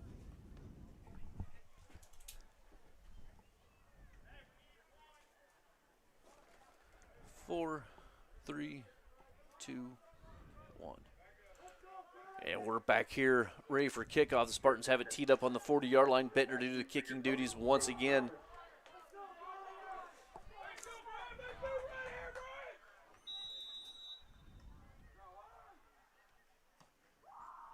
Going to be a short kick and going to take a good Spartan bounce, make the return man lose his footing and throws off the timing a little bit, but he's going to return it down the far sideline. He tripped up by Dalton Huffman and then finally wrapped up by Ethan Pierce. So that might be another touchdown for the Ponies. And he's going to have it across midfield, but we do have an injury on the field as well. Is that the returner? Was that Thomas again? I believe so.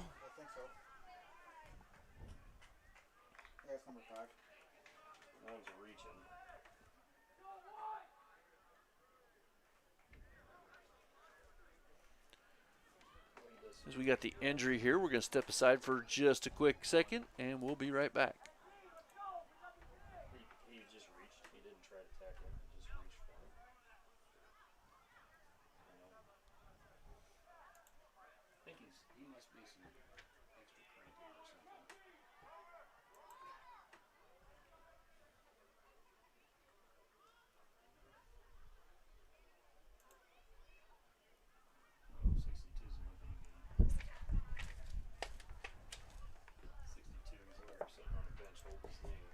And we're back here in Kincaid, South Fork, here at the, I almost said South Fork High School, but as you said, Chris, we're not at the school. We're actually on the north edge of town. And right. You know, we followed in those, we followed the GPS, and it brought us in some backcountry roads. And that I don't think we're going to go back that way, probably. At one point, we actually looked at the one country road, and we're just like, yeah, you know what? This one here says it brings us right in beside the field. We go to turn, gravel. Nope, and about maybe a lane. It wasn't much bigger than that. As it was, I believe, 5, Jace Thomas, the injured Pony player, over in front of the Pony bench. See if BPC can crank up the defense here. 8:35 to go, up by 8. So that was their main running back that was injured on the far side. Now, Joey Patterson, the 232 running back, is probably going to be the workhorse here.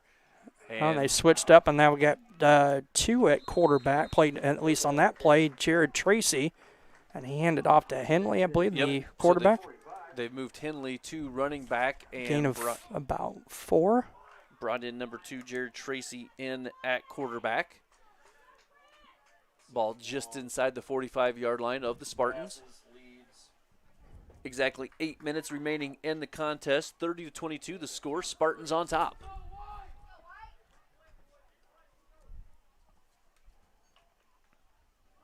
Split backfield, 2 wide receivers. Going to be a quarterback keeper. He's going to bounce it outside. He got wrapped up there in the backfield. He's not gonna nice, go Lane anywhere. Huffman. Good pursuit by, Dalton Huffman, and it was Lane Huffman that made the hit. Yeah, I think it was Dalton Huffman that got in and got his jersey from behind to begin with that slowed him up. And No then gain. Lane Huffman comes in, so that'll bring up a 3rd down, and we're going to say 3rd and 7. 7. Clock continuing to run down. 7:20 to play here in the 4th quarter. 30-28 lead for BPC. 30-22 lead, I should say, for BPC. 8-point advantage. South Park still just no big hurry for Yeah, them. They're down 8 and just taking all sorts of time to get plays in. Matt Judge getting ready to, there he goes. They're not going to get this play off, I don't believe. 2, 1, 1. and they take And the timeout. I'm not going to say his counting got slower, but his counting It got got slower. Right. So South Fork's going to take a timeout there just as they were not going to get the play off. We're going to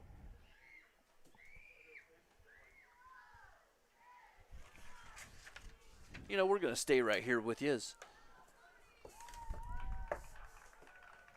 6:54 remaining in the contest. I'd like to thank all of our sponsors that help bring you this action week in and week out. If it wasn't for them, we wouldn't be able to do this. Of course, JoJo's, we didn't get a pregame in as with the technical difficulties, but JoJo, Bushnell Banking Center, Farmers and Merchants, M&B Furniture, Webb Family Farms, Heil Enterprises, MTC Communication, Community News Brief, Rosie's Pizza, Good Hope Gardens, Hensley Grain. And we're back now here after the timeout. Split backfield, going to go quarterback keeper right up the middle. Henley on the carry. He's going to be brought down at about the 41-yard line. It's going to bring up a 4th. And about 3 or 4. And 4. Clock down to 6:38. Counting again, 30-22 lead for BPC. So a big 4th down here for the defense because we need to get the stop and just take the ball back. But of course the Ponies are, need to keep the good. If they want a chance to win here, they need to get this 1st down.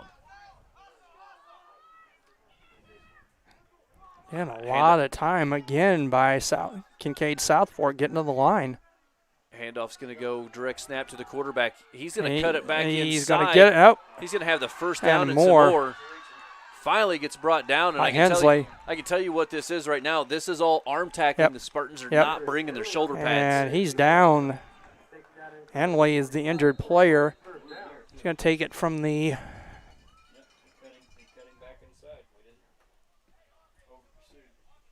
41 down to about the 25.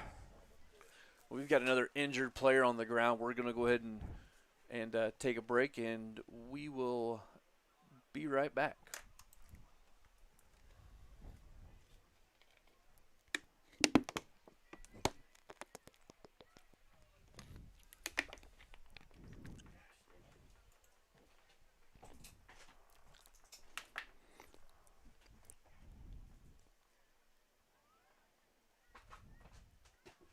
And they're signaling for the ambulance.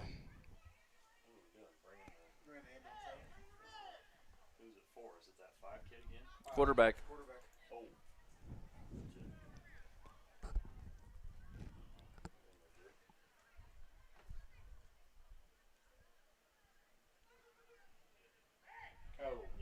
a weird turn there. Oh, no. Help me out, Richie. That's the wrong person.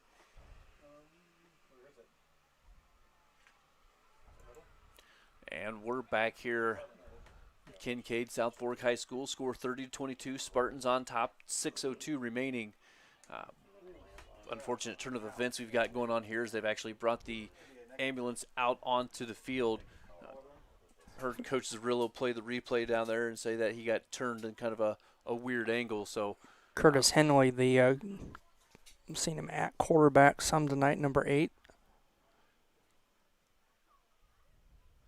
So we're going to have an extended little break here. What I'll probably do is I just wanted to update you on what was going on, but they're going to get him off the field. So I'll probably just play as many ads as I need to, then come back and do some live reads, and then right before we get back to live action. So we're going to step away here for a couple minutes, and we'll be back here shortly. I feel like there's a whole lot less ads because I don't see like. I think it's 8. Yep. Yep, that's him.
Yeah, no kidding, dude.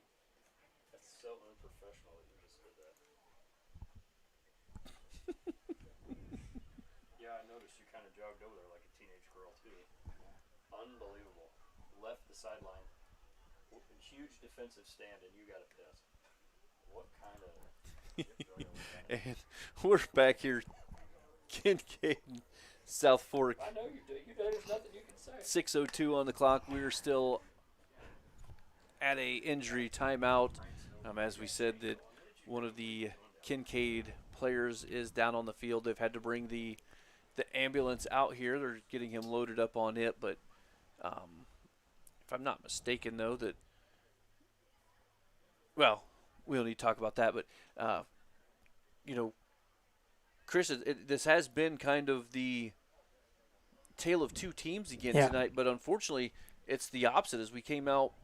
I won't say we came out sluggish, but it came out as a stalemate in the first quarter, and then we just turned it on in the second quarter. Right. Then it kind of seems like maybe things are kind of even, the third quarter off, maybe. Yeah, kind of things have evened out a little bit after halftime. We got an 8-point ball game here again. That entry stoppage, 30-22. BPC on top by 8.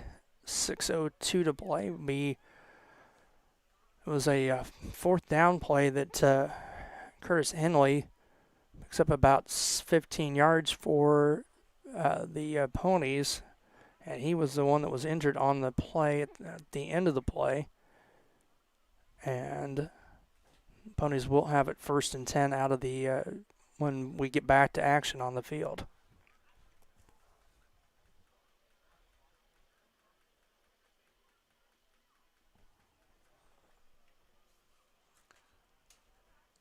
As we can see the Spartan trainer making her way back across, and that was the one thing I noticed. As soon as he went down there, Coach ran out, and he looked over at our trainer and was waving her out. So, and they didn't take long to, tell them, hey, we need the ambulance out here. So.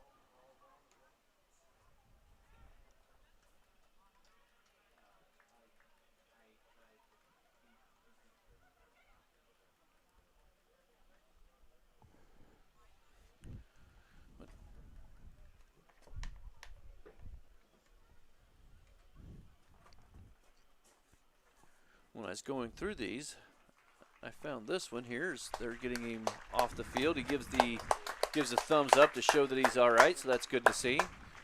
Heil Enterprise and Heil Trucking can take your product down the road near or far. Also offers top-notch heavy-duty truck and trailer repair. The second-generation business continues to grow and continues to support BPC athletics. Stop by and see Danny or Travis on Route 41, South Prairie City, or call 309-775-3333. I still pause every time because I'm just so used to saying Danny, John, and Travis. Right. So. When you do ads, it's only playing on recording. So when you do ads, make sure to turn the main board down because they're able to hear everything that you're saying. Well, Dwayne said they'll still hear it. So. Yeah. Okay. Yeah.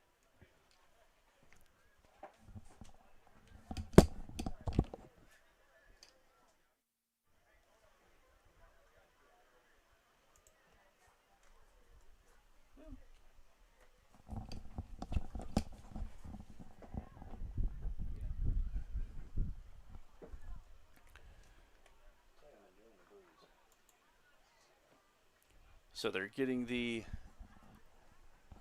ambulance is making its way off the field now.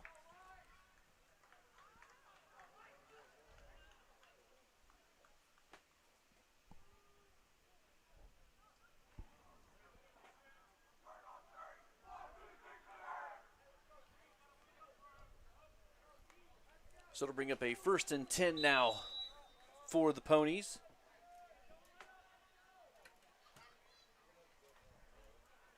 After the timeout, for injury, we have 6 minutes remaining.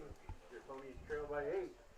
1st down and 10. I just think they realize your truck's sitting down there. They're not getting through down there. Right.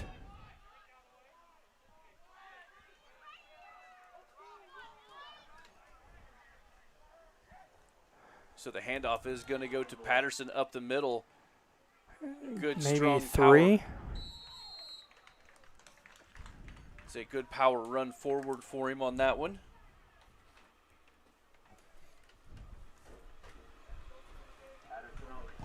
Trying to see if I can get a better view for this now. Gain of 6, going to bring up a 2nd and 4.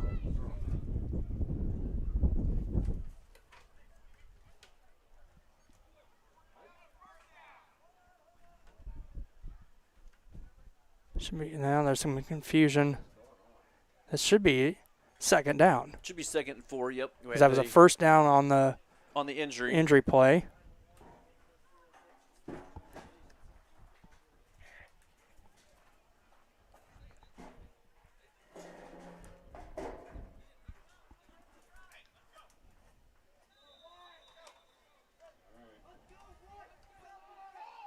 So here on 2nd and 4 now, they're going to bring out wide receiver now on each side of the field, split backfield. Handoff up the middle once again to Patterson. He's going to get wrapped up in the backfield, and they're just going to hang on to it until a whole host of Spartans comes back and helps clean it up. Who got there on the bottom? Was that Horwaddle? It was Dalton Horwaddle hanging on at the bottom. Slowed Patterson up. Dalton Huffman getting up off the bottom. 10 was on the bottom. I think Dalton maybe came up and was one of the guys that hit him up high. That's going to be a 35. It was a Dalton either way. It was a Dalton. Yeah, you're right. A Dalton each, right? 4:10 to play here in the 4th quarter. 30-22 lead for BPC. You can say he lost one. Going to bring up a 3rd and 5 now. Thomas. To Thomas, and tell you what, they had him wrapped up in the backfield. That time it was Dalton Horwaddle. Ben Powell Spartan in. also in there. That's going to be a no gain or a loss of Ponies now face fourth down. So that will bring up a 4th down and 6. it Gonna, looks yep, like. a So loss of 1. last time we had the Ponies here on 4th and 5, 6-ish. They picked up 16 on the keeper. Clock running, 3:30 remaining in the contest. 30-22 the score. Spartans on top. Here's a big 4th and 6 defensive play here for the Spartans. And Ponies again, Jeff, in no hurry getting to the line of scrimmage. No, just wasting all sorts of time. You can run it down and take a timeout here? No, I don't know. Well, yeah, they're not going to have enough time to get a playoff because they're already counting Yep. down and they don't have a play in. Yep. And that'll be, I believe, the Ponies' 2nd timeout of the half. I'm all sorts of confused by that coaching ideology. 3:04 to go. You're down 8. You're pushing on the 3-minute mark, and you're letting the clock run all the way down to where you have to take a timeout. Out of timeouts.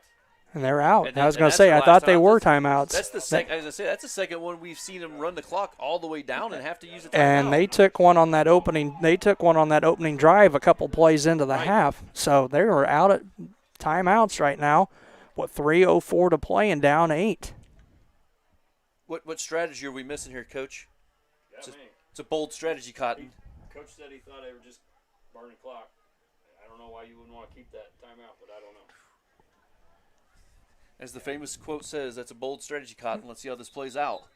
Well, we're going to see how it plays out here over the next 3:04.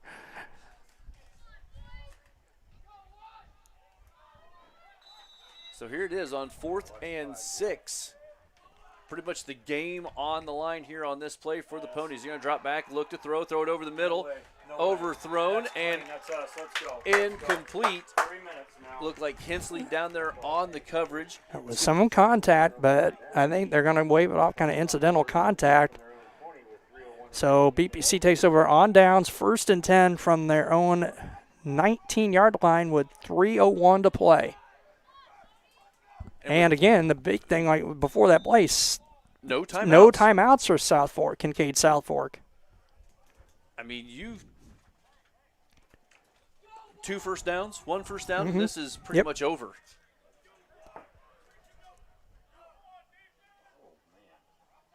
Powell, A little reverse, a little crossbuck, and they're going to call a ball's ball out. is on the ground. Ben Powell fumbles the ball. Recovered by Joey Patterson.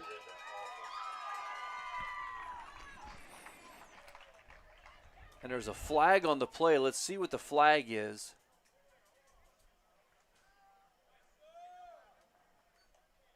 Hold. Hold against the Spartans. Holding on the play, that will be declined. We have a Ponies first down. So after the fumble, to be 1st and 10 now for South Fork. Something that we've seen all year, just Ben Powell not able to hang on to the ball. Week 1, we saw 2 fumbles. Last week, we saw 2 fumbles. So defense going to have to step it up. 2:53 to play, down up 8. 1st and 10 for the Ponies at the BPC 24. Split backfield, 2 wide receivers for the Ponies. Handoff to Patterson up the middle. He's going to skip off the first tackle, spin around another one. They have to quit trying to tackle this kid at the shoulder pads. Ball's out. We got it. Hensley's got it, and he's going to maybe take it all the way back for BPC. Just get down. Just get down. Woo, what a turn of events. What Knocked a- out at the 25-yard line. At what Patterson had the first down, and I don't know, trying to get more yardage. I lost it because it went right into where I'm looking at a wall and a light pole. I thought, So- from my angle, I thought he was going down, and I don't know if he kept trying to drive and get more, a couple of yards or 2 more, and BPC knocks the ball out, and they'll have it now 1st and 10 at the Pony 24. Sam Hensley with a big return on the fumble for BPC. All right, there's the play of the game. Yep. That not only did it save the game, but this very well could put the icing on it. And like you said, with no timeouts, you get a first down here, you can pretty much run this thing out. 2:44 remaining. Handoff Go right up back the to middle. Powell. I believe that was bent on the carry. Foul on the carry. Yep.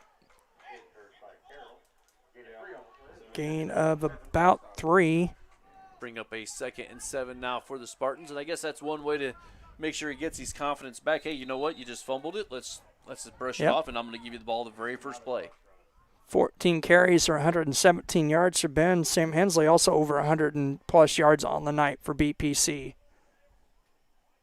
Clock stopped with 2:31 to.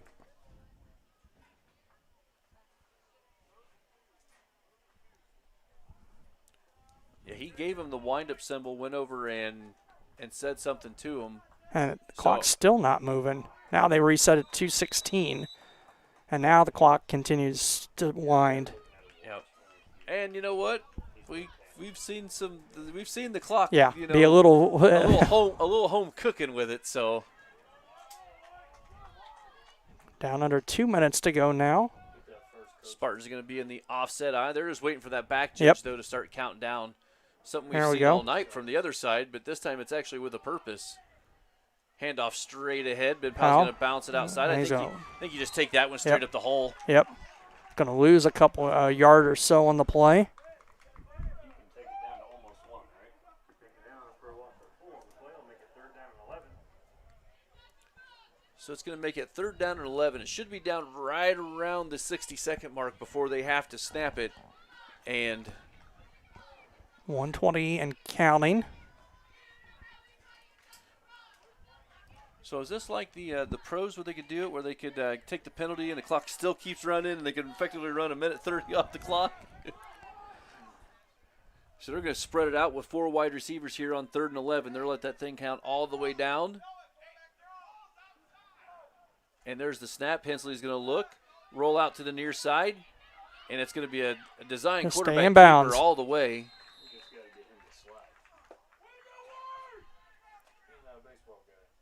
Why is the clock stopped again? Did he get out of bounds? They're saying he ran out, but Yeah, 5 on the play. I'll make it 4th down and 6. So 4th and 6. I don't know if he ran. I guess he must have ran out of bounds because the BPC going to take a timeout. Yep, they will with 51.7 seconds to play. they're the only ones with any timeouts Well, left. but So. you don't know. I didn't know. I mean, at first I didn't see if it maybe was an official timeout for some reason, but it is BPC. They'll have 2 remaining. It's just the clock management right now, and not by the Spartans, but we've seen earlier in the contest where almost a second and a half was ran off. That when the clock, they stopped the clock like before there was even a signal on the field. Right. They had to the officials did make them reset the clock at one point because it wasn't running. This is going to bring up a 4th and 6 though for the Spartans. 51.7 seconds remaining, and the only thing that could have been is that he went out of bounds. And I know he was close to the sidelines, and we actually said over here, don't run out of bounds. So that's the only thing it could have been. But, this will 4th and 6 here. It's going to be a quick pitch. Powell's going to turn the corner and not going to get it. Knocked out of bounds. That clock stopped pretty quick again. 48.1 seconds to play. I'm telling you that it's all, now. You watch on this side how quick it stops. It'll stop probably pretty quick here. So out of timeouts, down 8. South Fork has it 1st and 10 at their own 20-yard line. 48.1 seconds to go, and they have effectively the length of the field to go 80 here. yards.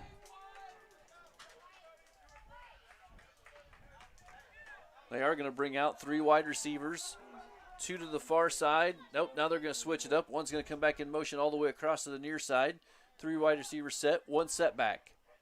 He's going to drop back, and he's going to look to throw. He's got one open in the flat. That's where it goes. And as soon as he catches it, now we got to bring him down. Bring him fine. down in bounds. That's fine.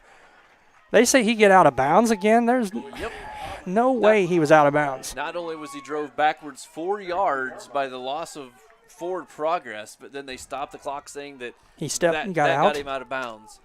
And 39 seconds left and a 1st down. And it got it down, only took to 39 seconds. Clock running now. Oh, now they said no, he didn't get out. Good. Pass over the middle once again, and they're going to tackle him short of the first down. Clock going to continue to run here. They need to get up here and spike it if they're going to do anything with it now. Do not pick that ball up. Good job, boys. Yeah. Smart play, Joe. Smart play. Clock down to 15 seconds. And They're going to spike it. They're going to spike it with 13 and a half seconds left, 30-22. Be third down. All you got to do, as a former defensive back, no one gets behind you. Yep. Yep. I don't care if they catch one 15 yards from the line of scrimmage. It's what's 57 yards down the field that matters. Right. And in these conditions, no one's going to cover that amount of ground in 13 seconds. No. They're going to have to catch it and run and dodge. So They got him split top. wide receivers all over. Bad High snap, fumbled. Under pressure now. He's looking to throw, going to throw it out of bounds. Nope. Is it intercepted? Give it to him. Ben About Powell caught tiptoed. it, 8.6 seconds. They're going to say no, he didn't stay in bounds. Ben tried to catch it and tightrope the tiptoe the sidelines on the far side.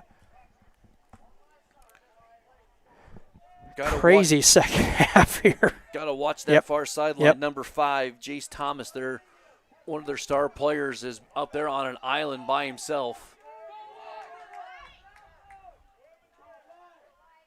And that's where they're looking to throw here on pressure's going to roll out right, throw it across the middle, incomplete pass, and that'll be a turnover on downs.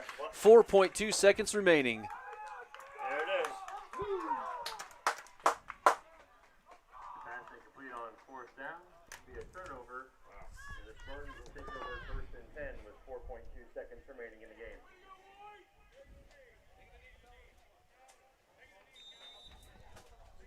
So the Spartans here will take a knee with 4.2 seconds remaining.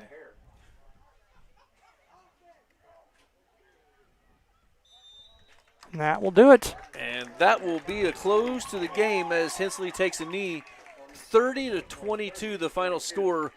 BPC on top as they make the we'll call it a 2.5 hour drive down here to Kincaid. They'll make the Spartans 4-3 now on the season. Once again, a home game next week as the Spartans will bring in what looked like on there the second-ranked team in Freeport.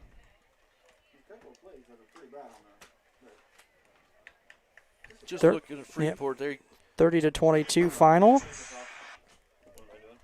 260 points.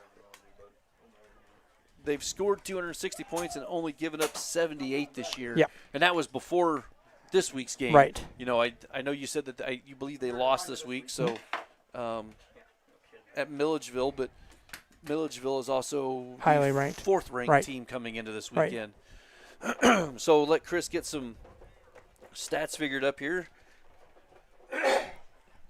And we're going to wait for Coach Rodis. It's going to be a real quick JoJo's post game here, is since we don't have the camera or anything to set up.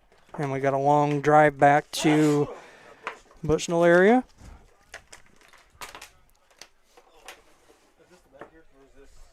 That's the one, but after I lost the bag, it's all together. Okay.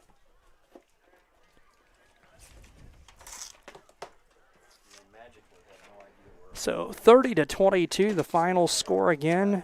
BPC. It wasn't easy in the second half. Crazy second half. That'll move the Spartans, as Jeff said, to 4-3 with Freeport Akron coming in next Saturday for the 1 o'clock kickoff for Senior Day, and then 2 weeks from last night at Pawnee to wrap up the regular season. You're listening to the TSSR Game Time Live presented by MDH post-game show brought to you by JoJo's Gaming Parlor. JoJo's Gaming Parlor offers the best gaming experience in the McDonough County area. Stop in for a cold drink and a chance to take home some nice wad of cash while you're at it. Also, on game nights, check out the TSSR Game Time Live presented by MDH Events live on the big screens. Come join your friends at JoJo's located at 776 North Cole Street in Bushnell and cheer the Spartans on to victory. As we see Coach Rodis making his way up here. And we'll get him on the air. And we'll get him on the air, Chris, and then we'll get off the air.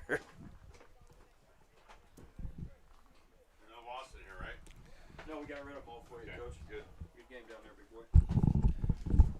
boy. You heard the interaction right there. So, Coach, we had some technical difficulties.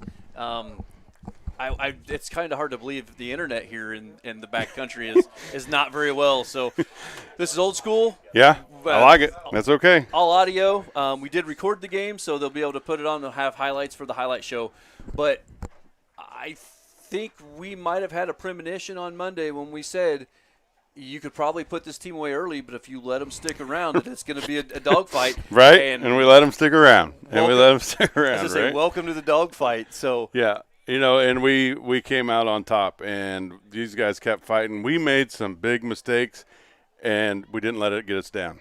I'm very happy with that. I mean, some fumbles, interceptions, and missed tackles, and we came back the next play and kept doing it. I mean, we harped on that at halftime because we kind of ducked our head a few times or make a mistake after we made a mistake and those kinds of things, and that didn't happen in the second half. Well, Coach, I know one of the big things we talked about was your boys being ready to come out, off the bus and ready to go. And it kind of seemed like that first quarter, which went by incredibly fast, like it was just a stalemate between the two teams. But then you guys kind of turned it on there in the second quarter and went into half. You'd only given up 37 yards of offense. A half, yeah. Take away the kick return at the end of the first half, right? And they had 37 yards of offense against you. Yeah, no, and it's always you got to kind of feel things out and see where everything's going to go, kind of thing, and we did, and we handled it, and we called some different plays, and they were ready for our pass. That's for sure. They were lined up and said, "That's fine. We'll run the ball. We'll eat the clock. That's fine." But it's just exciting to see these guys be excited and do well. Yeah, I mean, especially after, the game last week and the trip, and then you turn right around and have to make another 2-hour trip down to the same area. And, to be in a game like this, because this was a conversation that Chris and I had on the way down here. It's either been a blowout one way or the other, and this is the first one where they've actually had to, right. 4th and 6 for the ball game down on the 19-yard line. Right. Yeah. No, and it's good to see them handle that, and take advantage of it. We had a conversation out here when they were going down the field, and the kid got hurt. Unfortunately, we were having a conversation. I'm like, man, if you guys got to understand how big, if they happen to score or something, how big a 2-point conversion is here, and don't hang your head. I mean, we were having all those conversations, and the defense, held in tough there. And I told Coach, as I was very proud of the defense and, what they were doing. And I believed in them enough to run a fake punt that I have done this year, and it was successful. But, if I didn't think the defense wasn't going to be able to stop them, if we didn't get it, I wouldn't have ran that. Right. So, kudos to the defense. They did a great job. One of the things that we talked about up here too, and you've kind of alluded to it with not hanging your head, Ben Powell in that fumble. You guys stopped him fourth down. Right, yeah. And he fumbles the ball and gives it right back to him. First person you gave the ball back to once you guys got the ball back was Ben. And the same thing as like I told Sam when he threw that interception. I'm like, don't be gun shy. We'll have to come back to it. Just, we got to handle those things. And, once you fall off the horse, you got to get back on, right? So that's kind of what we want them to learn, If you make a mistake, we got to be right back in it. Well, Coach, I think this is probably one of our longer post games, and we've got one of our longer drives back home. So I'm gonna go ahead. We're gonna get on that bus, and that bus is a lot different than that charter bus. But so you're saying you prefer the school bus? Yeah. Well, Coach, we'll let you get out of here. We'll see you next week, Saturday, home game, 1:00 p.m. Right. Yep. Against Akron. One of the top two teams. Well, they lost this week, I do believe. They lose to number 4 Milledgeville. Mm-hmm. So I don't know what they got going on. I haven't watched film. Obviously, I don't know. I'm going to try to exchange film and some bad service on the way home and see what happens, because I kind of want to get that film exchanged and start looking at next week. I mean, these guys can enjoy this one, and I'll start looking at what's next. And I've heard some good reviews over our first and 10 with Coach Rodis on Monday. So does that mean I can lock you in for this Monday too? Yeah, you're good. Come on out. Same practice time. We're not doing anything different. We're going to keep it at 3 even though we don't have school. So. All right, sounds good. Well, Coach, congratulations on the win tonight, and we'll see you later this week. All right, thank you. Appreciate it. Coach Rodis joining us there for the post-game interview, kind of like the old school radio days where we don't have the camera in front of us, which is good because we both know I have a face for radio. We have faces for radio. Thanks, Coach. Thank you. So once again, final score here from Kincaid. I almost said Milledgeville. I'm like, we're not even. Final score from Kincaid: Spartans 30, Ponies 22. And Chris, is there anything else that we need to cover? I think we need to wrap it up. Thanks for Miles for setting things up down here, and we had some odd setup, but I know no internet, but thanks to him. And hey, let's pack up and get on the road home, guys. Once again, 30-22 final score here. Spartans take the win, and we will see you next week from Bushnell as they try to get on the win streak once again. Have a good weekend.